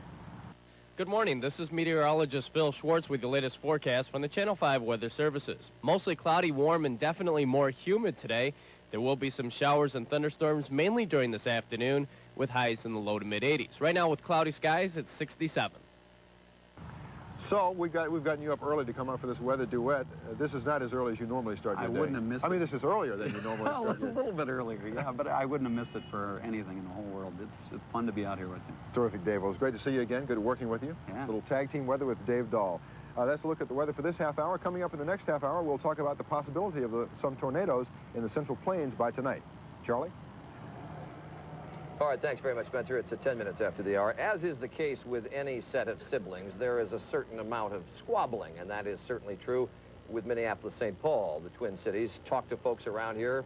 One group will tell you the advantages of Minneapolis. The other group will tell you the advantages of St. Paul. So we've brought in two guests, one representing each side of this argument. With us this morning, Barbara Carlson, who served on the Minneapolis City Council from 1982 to 1990 and currently hosts a radio talk show here on KSTP-AM.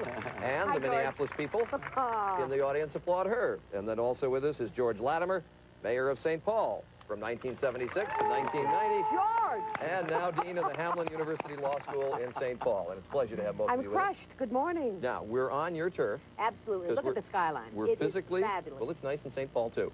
Not this as morning, big. the weather is very nice there. So since we're on your turf, George is the visiting team. We'll put him up to bat first, and give me 20 seconds on the advantages of St. Paul. Charlie, the advantage of St. Paul is it's livable, affordable, accessible, and for many of us, lovable. And I would count the number of advantages to Minneapolis, but I'll need a lot more time to think of one. Oh, George. All right. I'm crushed. Home team. Well, Minneapolis is larger, as you can tell. It is growing. It has a very healthy sports downtown. I mean, we're going to have the Super Bowl, as you have heard. We are going to have the, what are they called? Final Four? I'm not big on basketball. Yeah. We have a wonderful, wonderful city council and mayor, a beautiful, booming downtown. There are only two things that are wrong with it. We don't have enough single men for my friends, so they have to go to St. Paul. And we have terribly high property taxes. Oh, I thought you were going to say St. Paul is next door. Well, no. No, I'll tell you. St. Paul has the state capitol with all those crazy legislators that are still there, and we have the University of Minnesota. No. I rest my Tell me how all this got started. Well, it began probably about 100 years ago. St. Paul came on early, created by the river traffic, and they never even dreamed of Minneapolis coming to life, and it was called St. Anthony then. And then about 1890, there became a census war.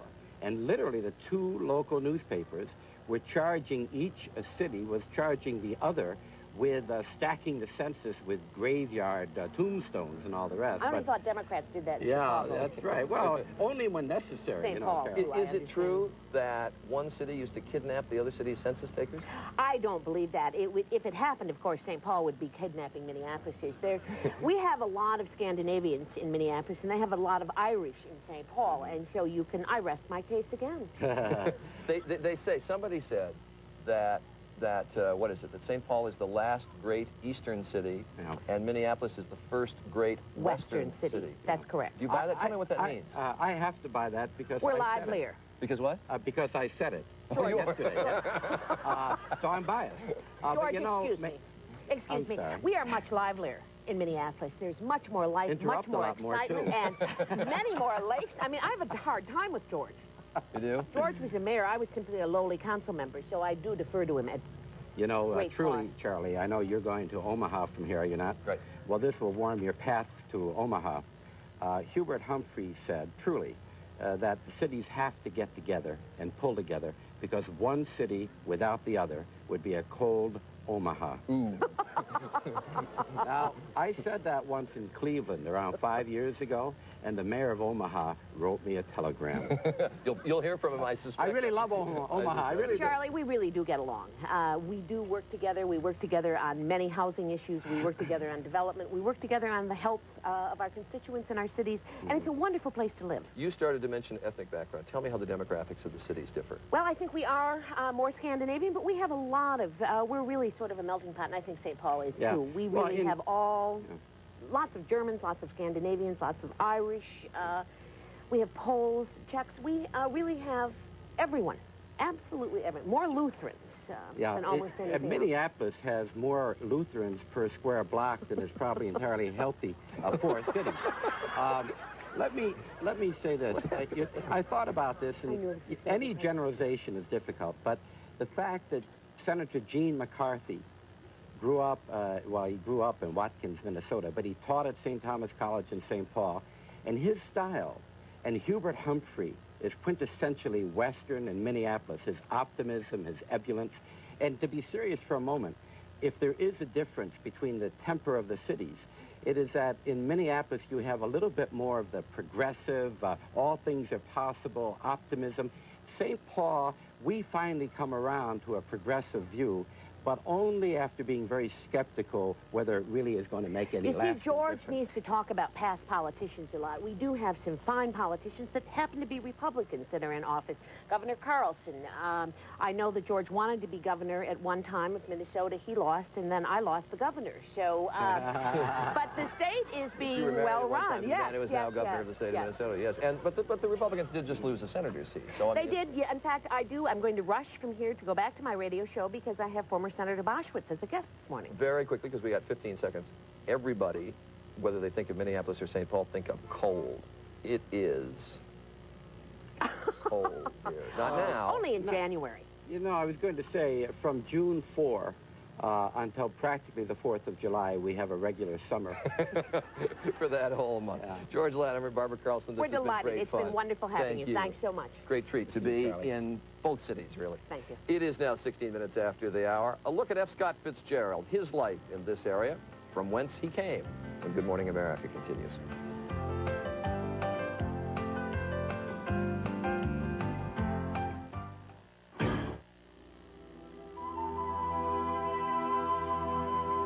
Dayton's would like to remind you that we're approaching 2 of the shortest days of the year.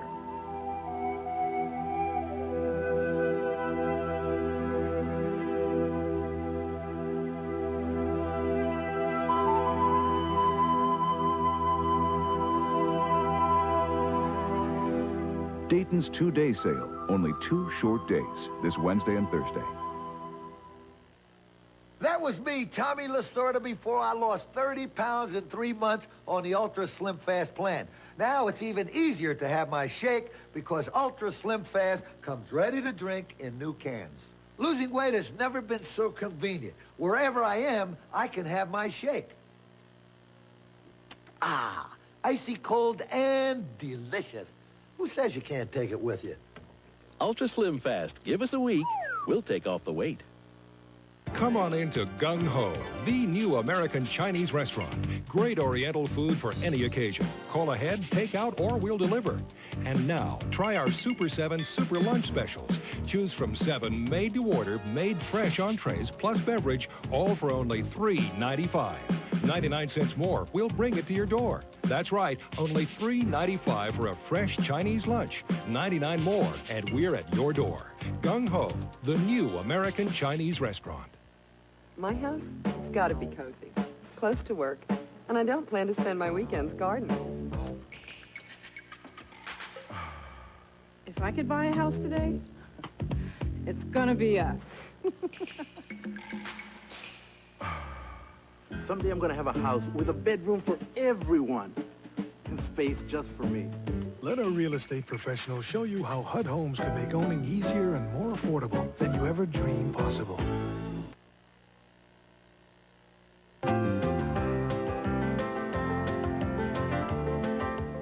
Julia Child meets Betty Crocker and the Pillsbury Doughboy in our next half hour.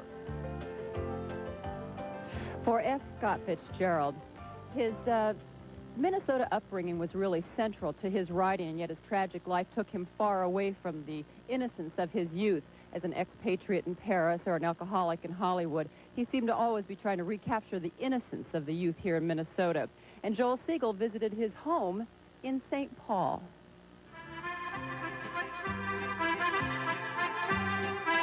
Paris in the 20s. That's what you think when you hear his name. But he was born here in this house in St. Paul. He'd write 5 novels and 150 short stories, and 70 years later, his name is still synonymous with his time. The 20s, the roaring 20s, the jazz age, flappers, the Charleston, bathtub gin, big cars, short skirts, F. Scott Fitzgerald. This is Summit Avenue, still St. Paul's best address in one of the most beautiful streets in America, and F. Scott Fitzgerald lived here. Well, not exactly here. He lived in the less posh part of Summit Avenue, a few blocks down. He also lived a few blocks to the east, a few blocks to the west. In 1 year, his family lived in 3 separate houses on the same block just around the corner. They moved a lot. This is the Summit Avenue house F. Scott Fitzgerald did live in. When his father's St. Paul business went broke, he moved the family east, lost that job, came back to St. Paul. His father was an alcoholic. His mother had the money. His father had the name. He was named F. Scott after a distant cousin on his father's side, Francis Scott Key. His mother was a terrible social climber, forever trying to launch her son into St. Paul's society. At 7, he'd write, "She gave me a birthday party to which no one came." She even lied about his height in his baby book to make him 1 inch taller. His mother sent him here to what was the St. Paul Academy, the city's upper-crust prep school. He went here, but he never felt he belonged. Someone wrote the school paper, if someone can poison Scotty or just stop his mouth, the school and I would be obliged. And he almost flunked out.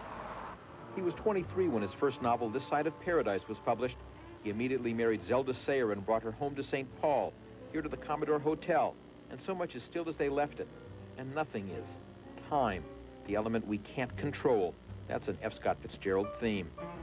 He became a symbol of his time, so famous from his first book, movie star famous, rock star famous. The highest paid short story writer in the world, it's a myth that he never made money. He earned the equivalent of $500,000 a year. He spent more. 1922, 25 years old, he'd already published 2 novels.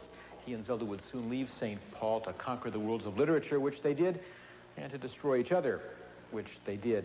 This is the bar at the University Club, virtually unchanged. There's a legend that F. Scott Fitzgerald carved his initials here. His initials have never really been found. He was never really a member, and Fitzgerald never really needed a marker to find his place at a bar. This is rare footage of Scott and Zelda in Paris. He's in the striped sweater. She's on the right. Rare because they're not at each other's throats. So jealous, they drove each other mad. Zelda drew this sketch of Scott while she was in a mental hospital.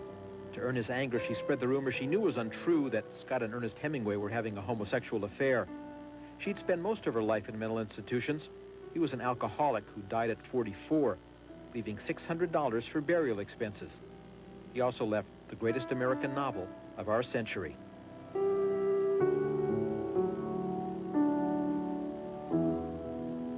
All right, thank you, Joel. And coming up, America's and Minnesota's newest sports craze, rollerblading, in our next half hour.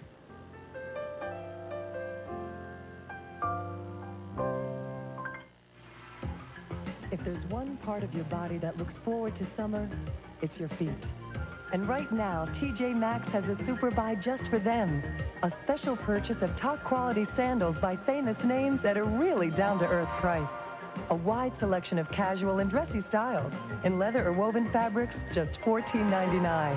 Right now, the super buy for feet at TJ Maxx. Better start walking. TJ Maxx.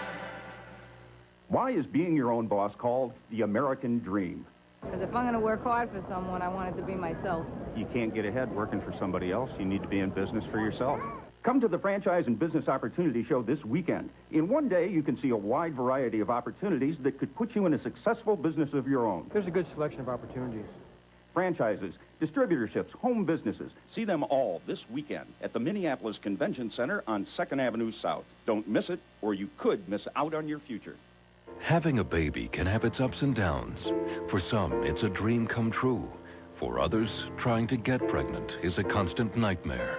If I can't have kids, you know, how good am I as a person? Some call it a silent epidemic. Tonight on Eyewitness News, Lauren Green reports on infertility and how many couples are struggling to have a baby. Is this a punishment for something? You know, why isn't this working for us? Finding fertile ground, tonight at 10 on Channel 5. What do you mean you bought a camera at National Camera Exchange, Simpson? You're supposed to spy, not buy. But their salespeople were so helpful, and, well, we don't even carry this brand, sir. What about National Camera's prices? They're fantastic, sir, and their selection makes ours look sick. And right now, they're having their summer spectacular, so there's even more savings. Like this Olympus Infinity Junior. It has autofocus and built-in flash for only $89.95. I may own a superstore, but from now on, I shop here. Come to National Camera Summer Spectacular, going on now.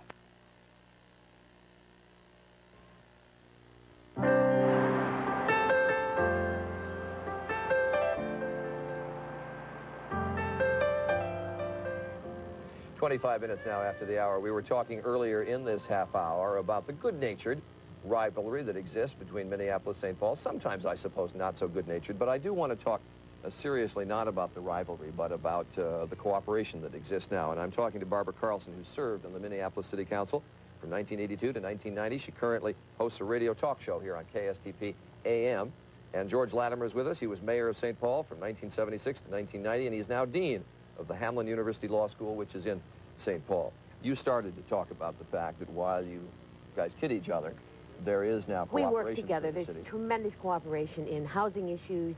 We both have a strong commitment to children. I think everyone realizes that children are our future. The state of Minnesota has a commitment to children. We believe, and we fund Head Start. We believe very, very sincerely in social issues in this state and in our city. I realize that we all want to put our best foot forward today, but we are worried about the same things in St. Paul and Minneapolis as we're worried about in America, which is, are the kids today getting the kind of care and the competent training and the love, frankly, to make it possible for the country to do well in the future as it has in the past? And I worry a lot about that. When I took over at Hamlin Law School, I was amazed because I had an interest in children in the law. And I made a call. And we got an outpouring of frustrated judges and lawyers and social workers and psychiatric social workers talking about the failure of our system to serve kids. All right, but both of you, every city talks about that, says that is critical. Education is going to be absolutely necessary for the city to prosper, survive. Every city says that. Why are they doing any differently here? I think both Minneapolis and St. Paul put their money where their commitment is. And as a Republican, I sometimes get upset about that. George is a Democrat. Both cities are controlled completely by Democrats in today's society. And they are willing to take even property tax dollars and put them into neighborhoods and really try and revitalize, try and change, try and put even city dollars into Head Start. So we really are putting our public dollars where we're saying. And there are a lot of dollars. I understand. First thing I heard about here, property taxes. They're terrible. High here. But we do have to move beyond dollars and talk about pulling systems together. Don Frazier, who's the mayor here of Minneapolis, has worked harder at that than any mayor in America in trying to make the systems work together much better. And frankly, we're doing a rather clumsy job right now. And I'm very concerned, for example, that when kids get to school... Clumsy job where, I'm sorry? We're doing a clumsy job in connecting up, for example, the education of kids with the medical and nutritional support of kids. And so we're expecting the schools St. Paul may be doing that, but Minneapolis is really trying to bring those disparate groups together, George. And they are working with the various boards, with the Board of Education, with the Park Board, with the City Council, and they are making that commitment to kids. I realize that we're making the commitment. I realize we're trying. But the number of kids who are being born below birth weight, the number of kids entering school who are not properly prepared, is still too high in Minneapolis, St. Paul, and to pretend that we're somehow apart from the rest of the world, the rest of the country, is very misleading. And I think that the difference in Minneapolis, St. Paul, is that all of us feel that we can manage it. The proportions of the problem are not beyond our control. But I worry that we don't do enough But I think we also have to be smarter than we have been, because our property taxes are absolutely out of sight. Thank you very much. Out of time. Thank you both, Barbara. Carpet Perfects now brings to your screen the greatest carpet savings ever sold. This week only, 250 remnants of DuPont Stainmaster, regularly $16.88, now only $9 a square yard. Berber carpets, regular price $15 a square yard, now only $4.99. Commercial carpet for your rec room or basement was $8.95 a square yard, now $3.99 for the last 1,000 square yards. Carpet Perfects, now showing exclusive quality savings, 1/2 mile west of Highway 100 on Highway 81, Crystal. Gracious living can be yours now by using the experience, skills, and products of the Dundee Nursery and Landscaping Professionals. They will install or remodel your present landscape. The Dundee award-winning staff will develop your ideas and work toward your goals within your landscaping budget. Equally important is the preservation and beautification of our environment and increasing the value of your home. Call today or visit Dundee's Professional Nursery and Landscape staff, 2 Twin Cities locations, and now in St. Cloud.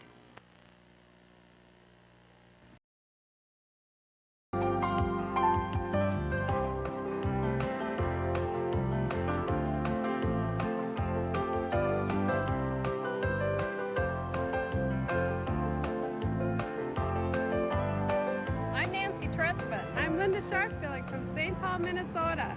Good morning, America. And good morning, everyone. I'm Joan London. I'm Charles Gibson. It is Wednesday, May 15th. Pleasure to have you here with us. We are located in Minneapolis, but we're really in the Twin Cities area.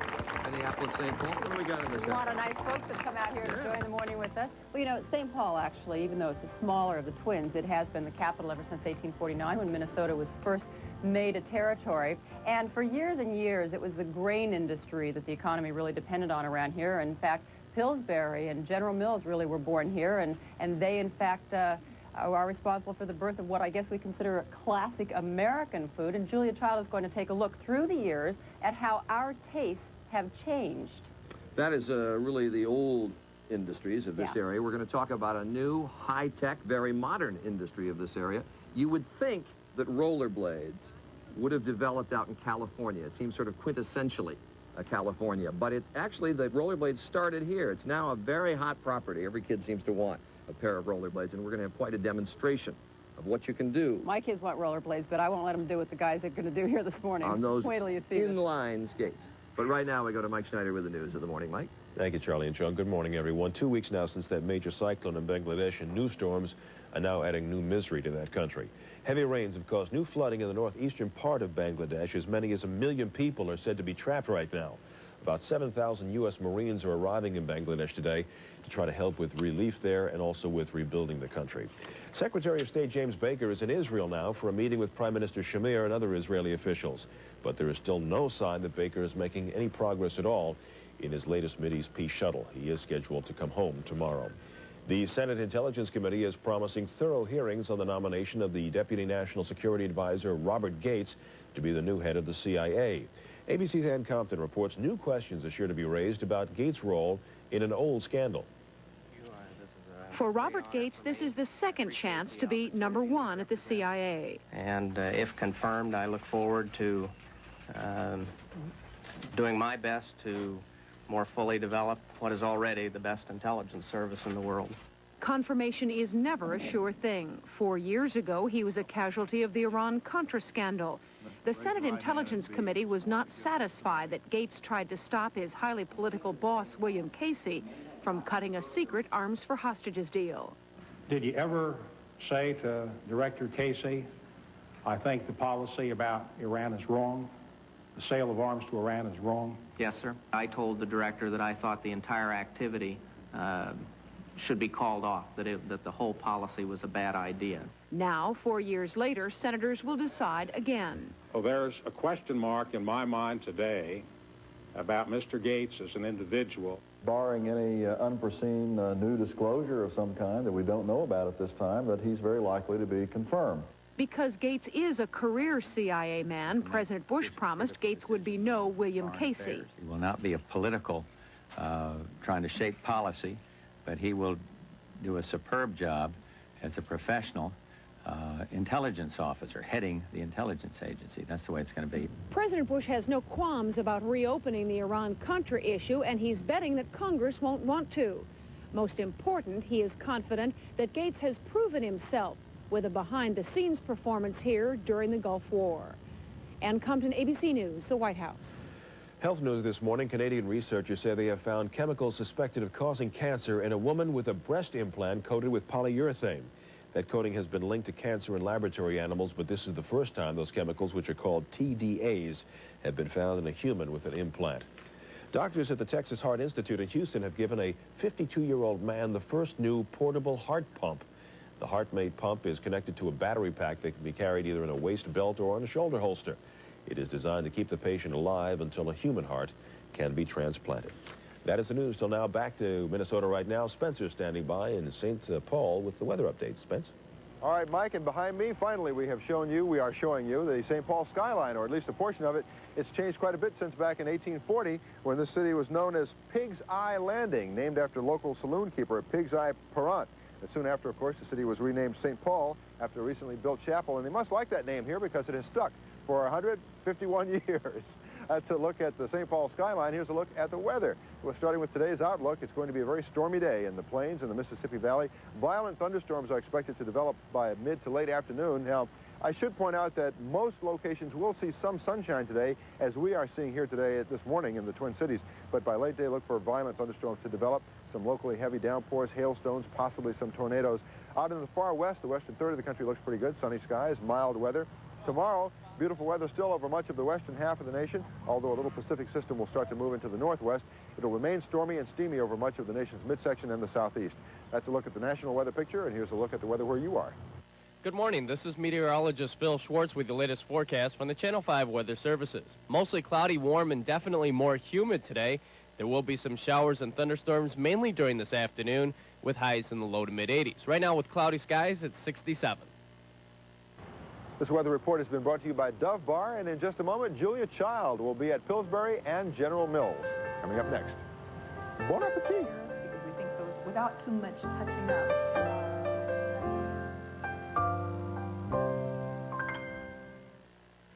My husband, Larry, he's sort of stingy with compliments. I guess he takes my looks for granted. But a few days ago, he said, "Rosie, you really do have nice skin." It was just a little comment, but I was shocked. Dove contains 1/4 moisturizing cream. It won't dry your face like soap. I've been using Dove for a week, and it really does make a difference. My face feels more moist, not as dry. Hey, it took Larry 13 years to comment on my skin. Dove must be an excellent product. It was a simpler time. A time of hope and faith in the future. Blue jeans and white t-shirts were in. And people fell in love with the Miata. A ragtop, a two-seater, a true roadster. Everyone seemed to be feeling pretty good. The Mazda Miata. It not only gives you a glimpse of the 90s, it takes you back as well. If your socks are just a little too revealing, slip into ours, Burlington socks. For quality at a price you'll like. Burlington socks. The green C means more sock for the money. Look, Tidy Cat 3 now has all-natural baking soda encapsulated right inside. It still fights odor 3 ways, but now it's even better. I knew you'd like it. New Tidy Cat 3 with baking soda for the tidiest cat ever. If it is true that we are what we eat, then we are also a product of the times in which we eat. Julia Child now has some food for thought on the changes in our mealtime choices all throughout the years and how they have been reflected here in Minneapolis, because the food industry never goes against the grain.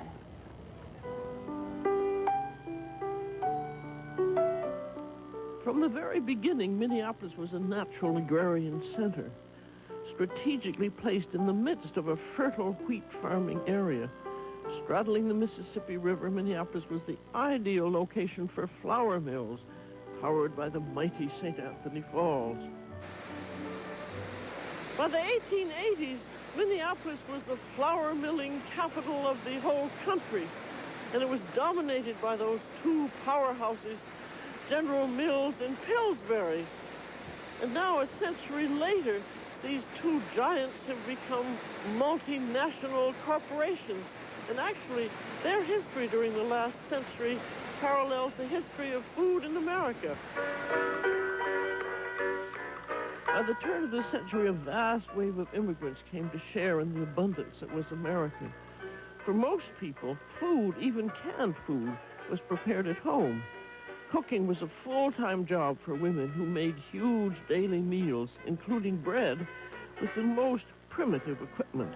I was reading directions the other day where it said to test the temperature of the oven, you had to put your hand in, and when it got hot enough that you screamed, then the oven was hot enough for her cake. 1929 found the bottom falling out of the New York Stock Exchange, and the panic was on. When many Americans lost their jobs and were uprooted by the Depression, there was a real need to economize on food. And that didn't end until after World War II. Money was in short supply, but food was fairly available if you could afford it or barter for it. This is a vegetable soup made out of what would be available locally: potatoes, turnips, carrots, celery, particularly vegetables that would survive the winters with no refrigeration. Here she is, Betty Crocker. Good morning, everybody. Betty Crocker was invented in the 30s to help housewives economize. She had her own radio show and later her own TV show. A warm welcome to our Betty Crocker kitchens. Through the years, she changed, as we did, but always remained the perfect wife. As men went to World War II, women went to work. Women had less time to cook, and with food rationing, less food to cook with. This was the birth of convenience foods. Cake mixes were first developed and introduced in the late 1940s. Canned vegetables became common, and women were getting into easy meals, things that could be made on the spur of a moment.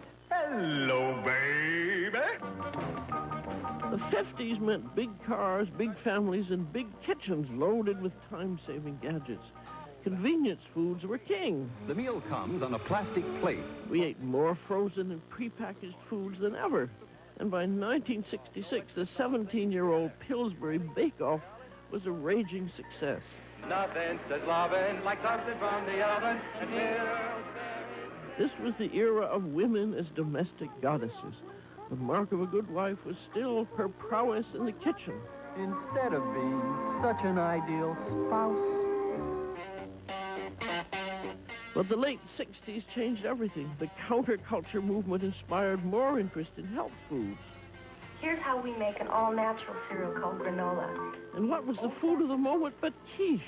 This is our version of the quiche, and you throw all the ingredients in a blender. Including the Bisquick. Including the Bisquick, and you beat it for, I think, maybe 45 seconds. And then you pour it into either an 8 or a 9-inch pie pan and bake it, and it made its own crust, and that was the impossible part. Light, fresh, today.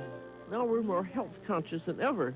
Our concerns about fat and salt has reshaped the American diet to include fresh, even ethnic foods, but made from scratch, just as Grandma used to do. So what's in it in the future? Lots more great food in the U.S. of A., I hope.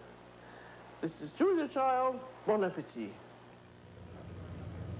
You know, Julia was talking about the way General Mills and Pillsbury have changed the way we eat. There's also another Minnesota company, quite old, that's been making food around here for a long time, the Hormel Company, 100 years old now. And of course, they're the people who make Spam. I don't know what that says about Americans' eating habits, but... We'll find out what's on the minds of some Minnesotans when we come back in just a moment.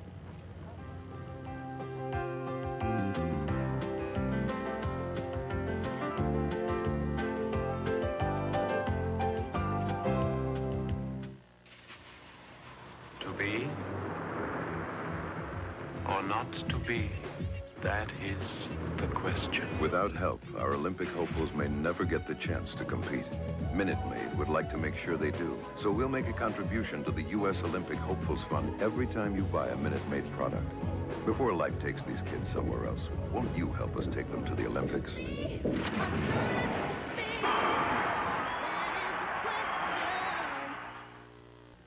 There's Sally. She's writing the history of vaudeville. There's Sandy, who's writing a book on TV comedy. And Kathy's doing an article on the love lives of men over the age of 95. Short article. Why is George Burns making a list? Because he's joining friends and family from MCI. Now when he calls other MCI customers on his list, he saves an extra 20%. An extra 20% over the regular MCI savings. Thomasville makes furniture of quiet beauty. Furniture of fine, subtle craftsmanship. Thomasville creates furniture of classic, dignified lines. Furniture that's expertly put together. What did I do? Wait a minute. No. Thomasville. Bradley? Beautiful furniture. Beautifully made. Bradley. Milk's great in my cereal, but in my coffee, I like Coffee Mate. Makes my coffee taste rich and creamy. Milk in my cereal, Coffee Mate in my coffee. Coffee made from Carnation. What you put in coffee, even when there's milk around. Perhaps you're losing a little money on annual credit card fees. Perhaps you should use the card that charges no annual fee. And keep your money where it belongs. It pays to discover. It is now 1:15 here with Joan and many of the nice folks from Minneapolis and St. Paul who came down to join us this morning. We have a bleacher set up here, a lot of folks here, and there's a like number, maybe even more, standing on either side of our stage around here, and we appreciate them all coming out. All right, how many of you, let's see, are from Minneapolis? All right, and how many of you are from St. Paul?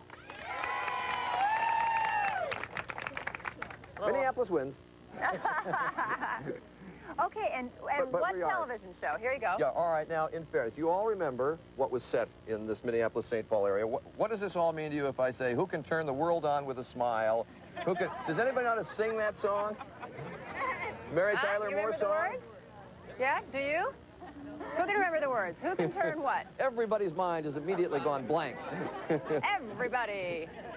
We got a letter the other day from a young woman named Mindy Miller, right? Oh, and you're a student at high school where? And you wrote us and said that you have a high school project and you're supposed to write about a profession that you want to go into? And I chose journalism. Television journalism? And so you wrote us and asked us to fill out a questionnaire and that you'll make that the body of your paper? Okay, now your teacher's here, is that right? Yeah. Okay, what's your name, sir? Dwayne Jasperson. Dwayne Jasperson, and if we fill this out and Mindy writes a pretty good paper, what do you suppose her grade will be? She'll definitely receive an A. I see. And if we don't fill this out? If we don't fill this out, sir, what might her grade be? I think it will still be an A. Oh, you're not supposed to say that. And here I was going to go for a little kickbacks and a part of your allowance and whatever. We'll fill that out, you bet. We have an anniversary right here, too. You want to stand up, you two? Because you are celebrating your what? 50th wedding anniversary. All right. And what are your names? Betty and Steve Subak. You lived here in Minnesota all your life? Minnesota, right here. Yeah? Here in Minneapolis. Right here in Minneapolis. That's right. That's great. Congratulations to you. Thank you very much. And we also have somebody who's a little taller than normal back here. Why don't you, can you step around the... Are you a Viking, pray tell? Are you a Viking? You're going to be a big boy when you grow up. Unofficial Viking mascot. All right. North Stars. A Minnesota boy. All right, at least he's mentioning the seasonal sport as well. A little plug for both the North Stars, and I suspect if we pushed him for the Twins as well. Again, our thanks to all of you for coming out. Absolutely. It's a great pleasure to have you. You've been a great audience. And we're going to take a look at a very modern sport that developed here in the Minneapolis-St. Paul region, rollerblade skating, when Good Morning America continues.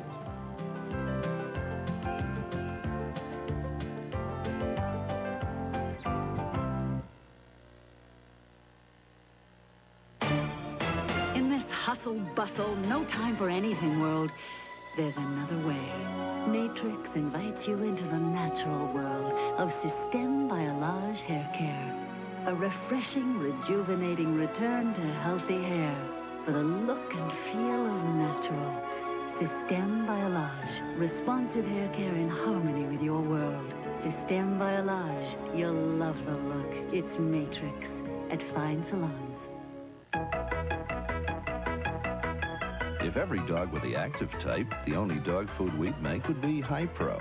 But dogs are different. That's why Purina makes a complete line of nutritious dog foods. Vet tested, veterinarian recommended. Take away all the Hollywood, and it's just me, Vanna.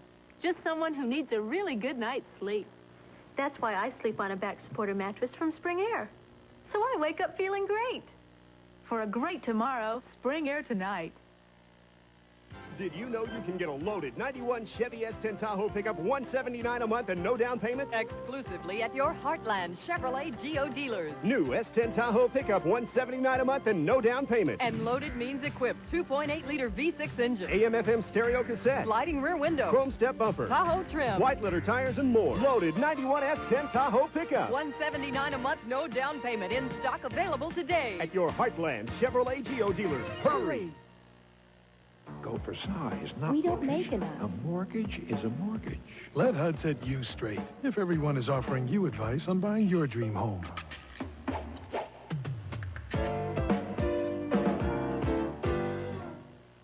Let real estate pros help you buy a HUD home. They'll do everything from finding homes you can afford to doing the paperwork. And HUD pays their fees.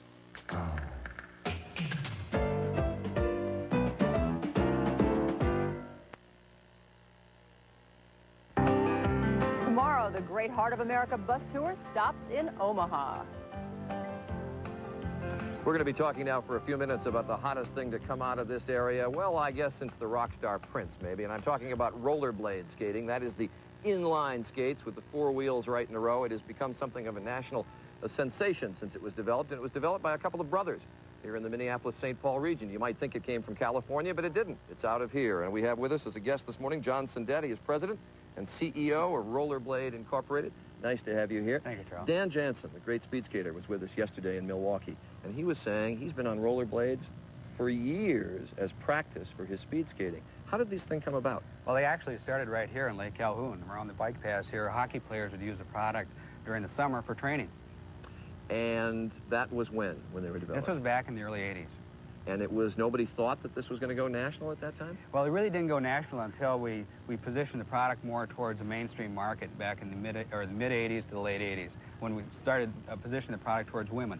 Now, John, I know that you're a very prejudiced person in this because you sell these things, but why are they better than regular roller skates? They're a little faster, they're more maneuverable, plus they have a high-tech look to them. And you can do a lot of tricks on them. You bet. We've got somebody who does a great demonstration of this, Bruce Action Jackson. Let me tell him to come on, and he's going to show you quite a trick. This is about a 20-second run up here. Now, tell me, you got to wear the proper safety equipment. You don't do this in the privacy of your own garage, right? You'll see Bruce here. You'll have knee pads on. You'll have elbow pads. You'll have a wrist protector. Bruce will also be wearing a helmet. Absolutely, that's necessary. Now he begins to hit stride. Here he goes, picking up speed. And over. There he goes. And a very nice two-point landing. All right. Now, we've got this. What else should we have? We've got this on slow-mo replay, of course, so we'll be able to see him. Nice job. Thank you. It was good. Were you too certain that that was going to work? It works all the time, right? Easy as pie? Well, not quite as easy as pie, but it's kind of like Mama's home cooking. Good. It feels good, especially when it's done and gone down, right? You better believe it. All right. Now, you also going to do a little dancing as we finish this up, is that right? Yeah, my partner Jill Schultz and I are going to do a little freestyle tricks. All right. Super. Great. And, John, thank you.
Thank you, Bill. Appreciate it. Nice to have you here, and our thanks to Action Jackson and Jill Schultz very much. And Good Morning America will continue. Stay with us.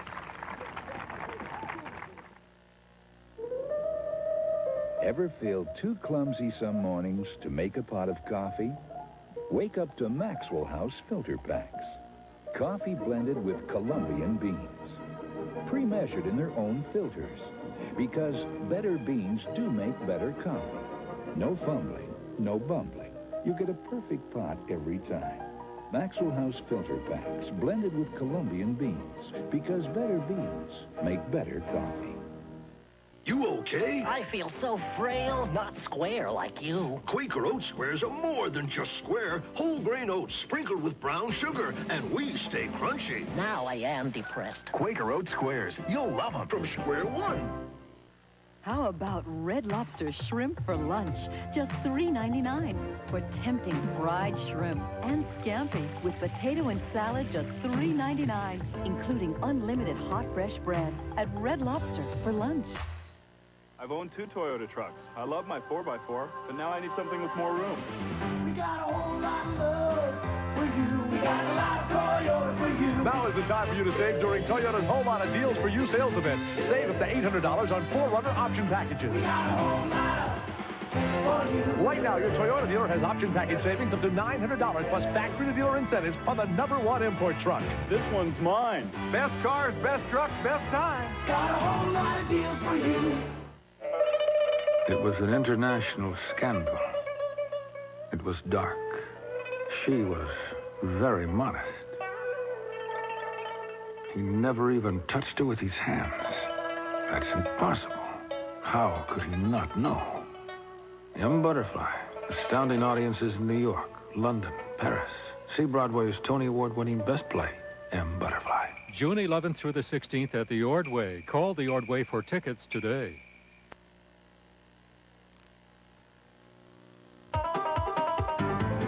Good Morning America is brought to you by Minute Maid. It is now 5 minutes before the hour, and Mike Schneider is standing by with a quick look at the stories on today's news calendar. Michael? All right, Charlie, thank you very much. Coming up today, more than 7,000 American troops are arriving in Bangladesh to help organize and deliver relief supplies to areas still isolated after that killer cyclone. Queen Elizabeth is spending part of her second day in Washington touring the inner city with First Lady Barbara Bush. Tonight, the president will take the Queen out to the ball game. Oakland playing at Baltimore. There are rumors now that the Queen will knight General Norman Schwarzkopf during her U.S. trip, but today Schwarzkopf is visiting West Point, his alma mater. Joan Kennedy faces arraignment in Quincy, Massachusetts on a drunk driving charge today. Police say she was swerving across 3 lanes when they arrested her last night. She was divorced from Senator Edward Kennedy in 1983. And there is a new tourist attraction in Strasburg, North Dakota. The boyhood home of Lawrence Welk opens to the public today. And that is the calendar. Spencer Christian standing by to see what weather lies ahead. Spence? All right, Mike, once again from St. Paul with the state capitol over my shoulder. A final look at today's weather. It's going to be a stormy day later today in the plains and the Mississippi Valley. A lot of sunshine early in the day, but look for violent thunderstorms to erupt by mid-afternoon. Some of these storms could produce tornadoes. Rain in the southeast where the ground is already saturated. Look for local flooding there. Sunny and mild in the northeast and sunny in the far west. A lovely day out west, and that's a quick look at our weather. Joan? Thanks very much, Spencer. And Joan has brought on a new host. Yes, I found a little friend here. This is Katie Saffron, and she's here with her sister Molly and Mom Ellen and Grandma Lorraine and Sid Applebaum. She matched my outfit. And I missed my little girls. So. And she goes right for the microphone. That's right. We are going to be leaving here in just a few moments. We head for Omaha today. Actually, we're going to cheat a little bit, fly to Des Moines, and then we'll be driving on the buses from Des Moines on into Omaha. We're going to be going through Winterset. And then into Carson, Iowa. We'll visit the Goodman family farm and then take I-29 to I-480 right into downtown Omaha. So maybe we'll wave at you along the roadway. And we'll see you tomorrow from Omaha. Till then, bye-bye. Wave bye-bye, please. Accommodations provided by the Radisson Plaza Hotel, located in the heart of downtown Minneapolis. Enjoy yesterday's traditions of comfort, elegance, and impeccable service at the Radisson Plaza. And Heartland Tour motor coaches provided by Hemphill Brothers. Hemphill Custom Tour coaches take your show on the road. Hemphill Brothers Coach Company of Nashville, Tennessee. On One Life to Live, pre-wedding jitters. As far as I'm concerned, the wedding is off. That's fine with me. They have to find their own way back to each other. Aren't you going to ask me in? An ex-wife's, a rival. Good timing on my part, bad on yours. Get out of my bed. A happy reunion. Our wedding is going to be everything you ever dreamed about. It's going to be great. It's all going to come off without a hitch. Nothing so far has gone off without a hitch. It got delivered to the wrong place. It's a disaster in the making. Well, where is it? Have you seen my dress? Will there be a ceremony? One Life to Live. Flowers provided by Frank's Nursery and Crafts, where beautiful things begin. Meet couple couples who are struggling with infertility, tonight at 10. Are you tired of working for others? Do you ever dream of being your own boss? Thousands have achieved financial independence, and so can you by visiting the Franchise and Business Opportunity Show this weekend. Why do people want to run their own business? Because if I'm going to work hard for someone, I want it to be myself. Franchises, distributorships, home businesses. Find the business that suits you at the Franchise and Business Opportunity Show this weekend at the Minneapolis Convention Center downtown on 2nd Avenue South. Don't miss it, or you could miss out on your future. Help deaf children hear. Be a part of Bikerama on May 18th. From your 24-hour news channel, this is an Eyewitness News update. Good morning, I'm Lauren Green, live from the Channel 5 Control Center. Tax bill negotiators head back to work at 10 after a 12-hour cooling-off period from yesterday's heated discussions. Norwest will give its semi-annual briefing on the state of the local economy this morning for 1,200 bankers, and the Minnesota North Stars are in Pittsburgh to begin the last leg of their quest for the Stanley Cup. We'll have more news on midday.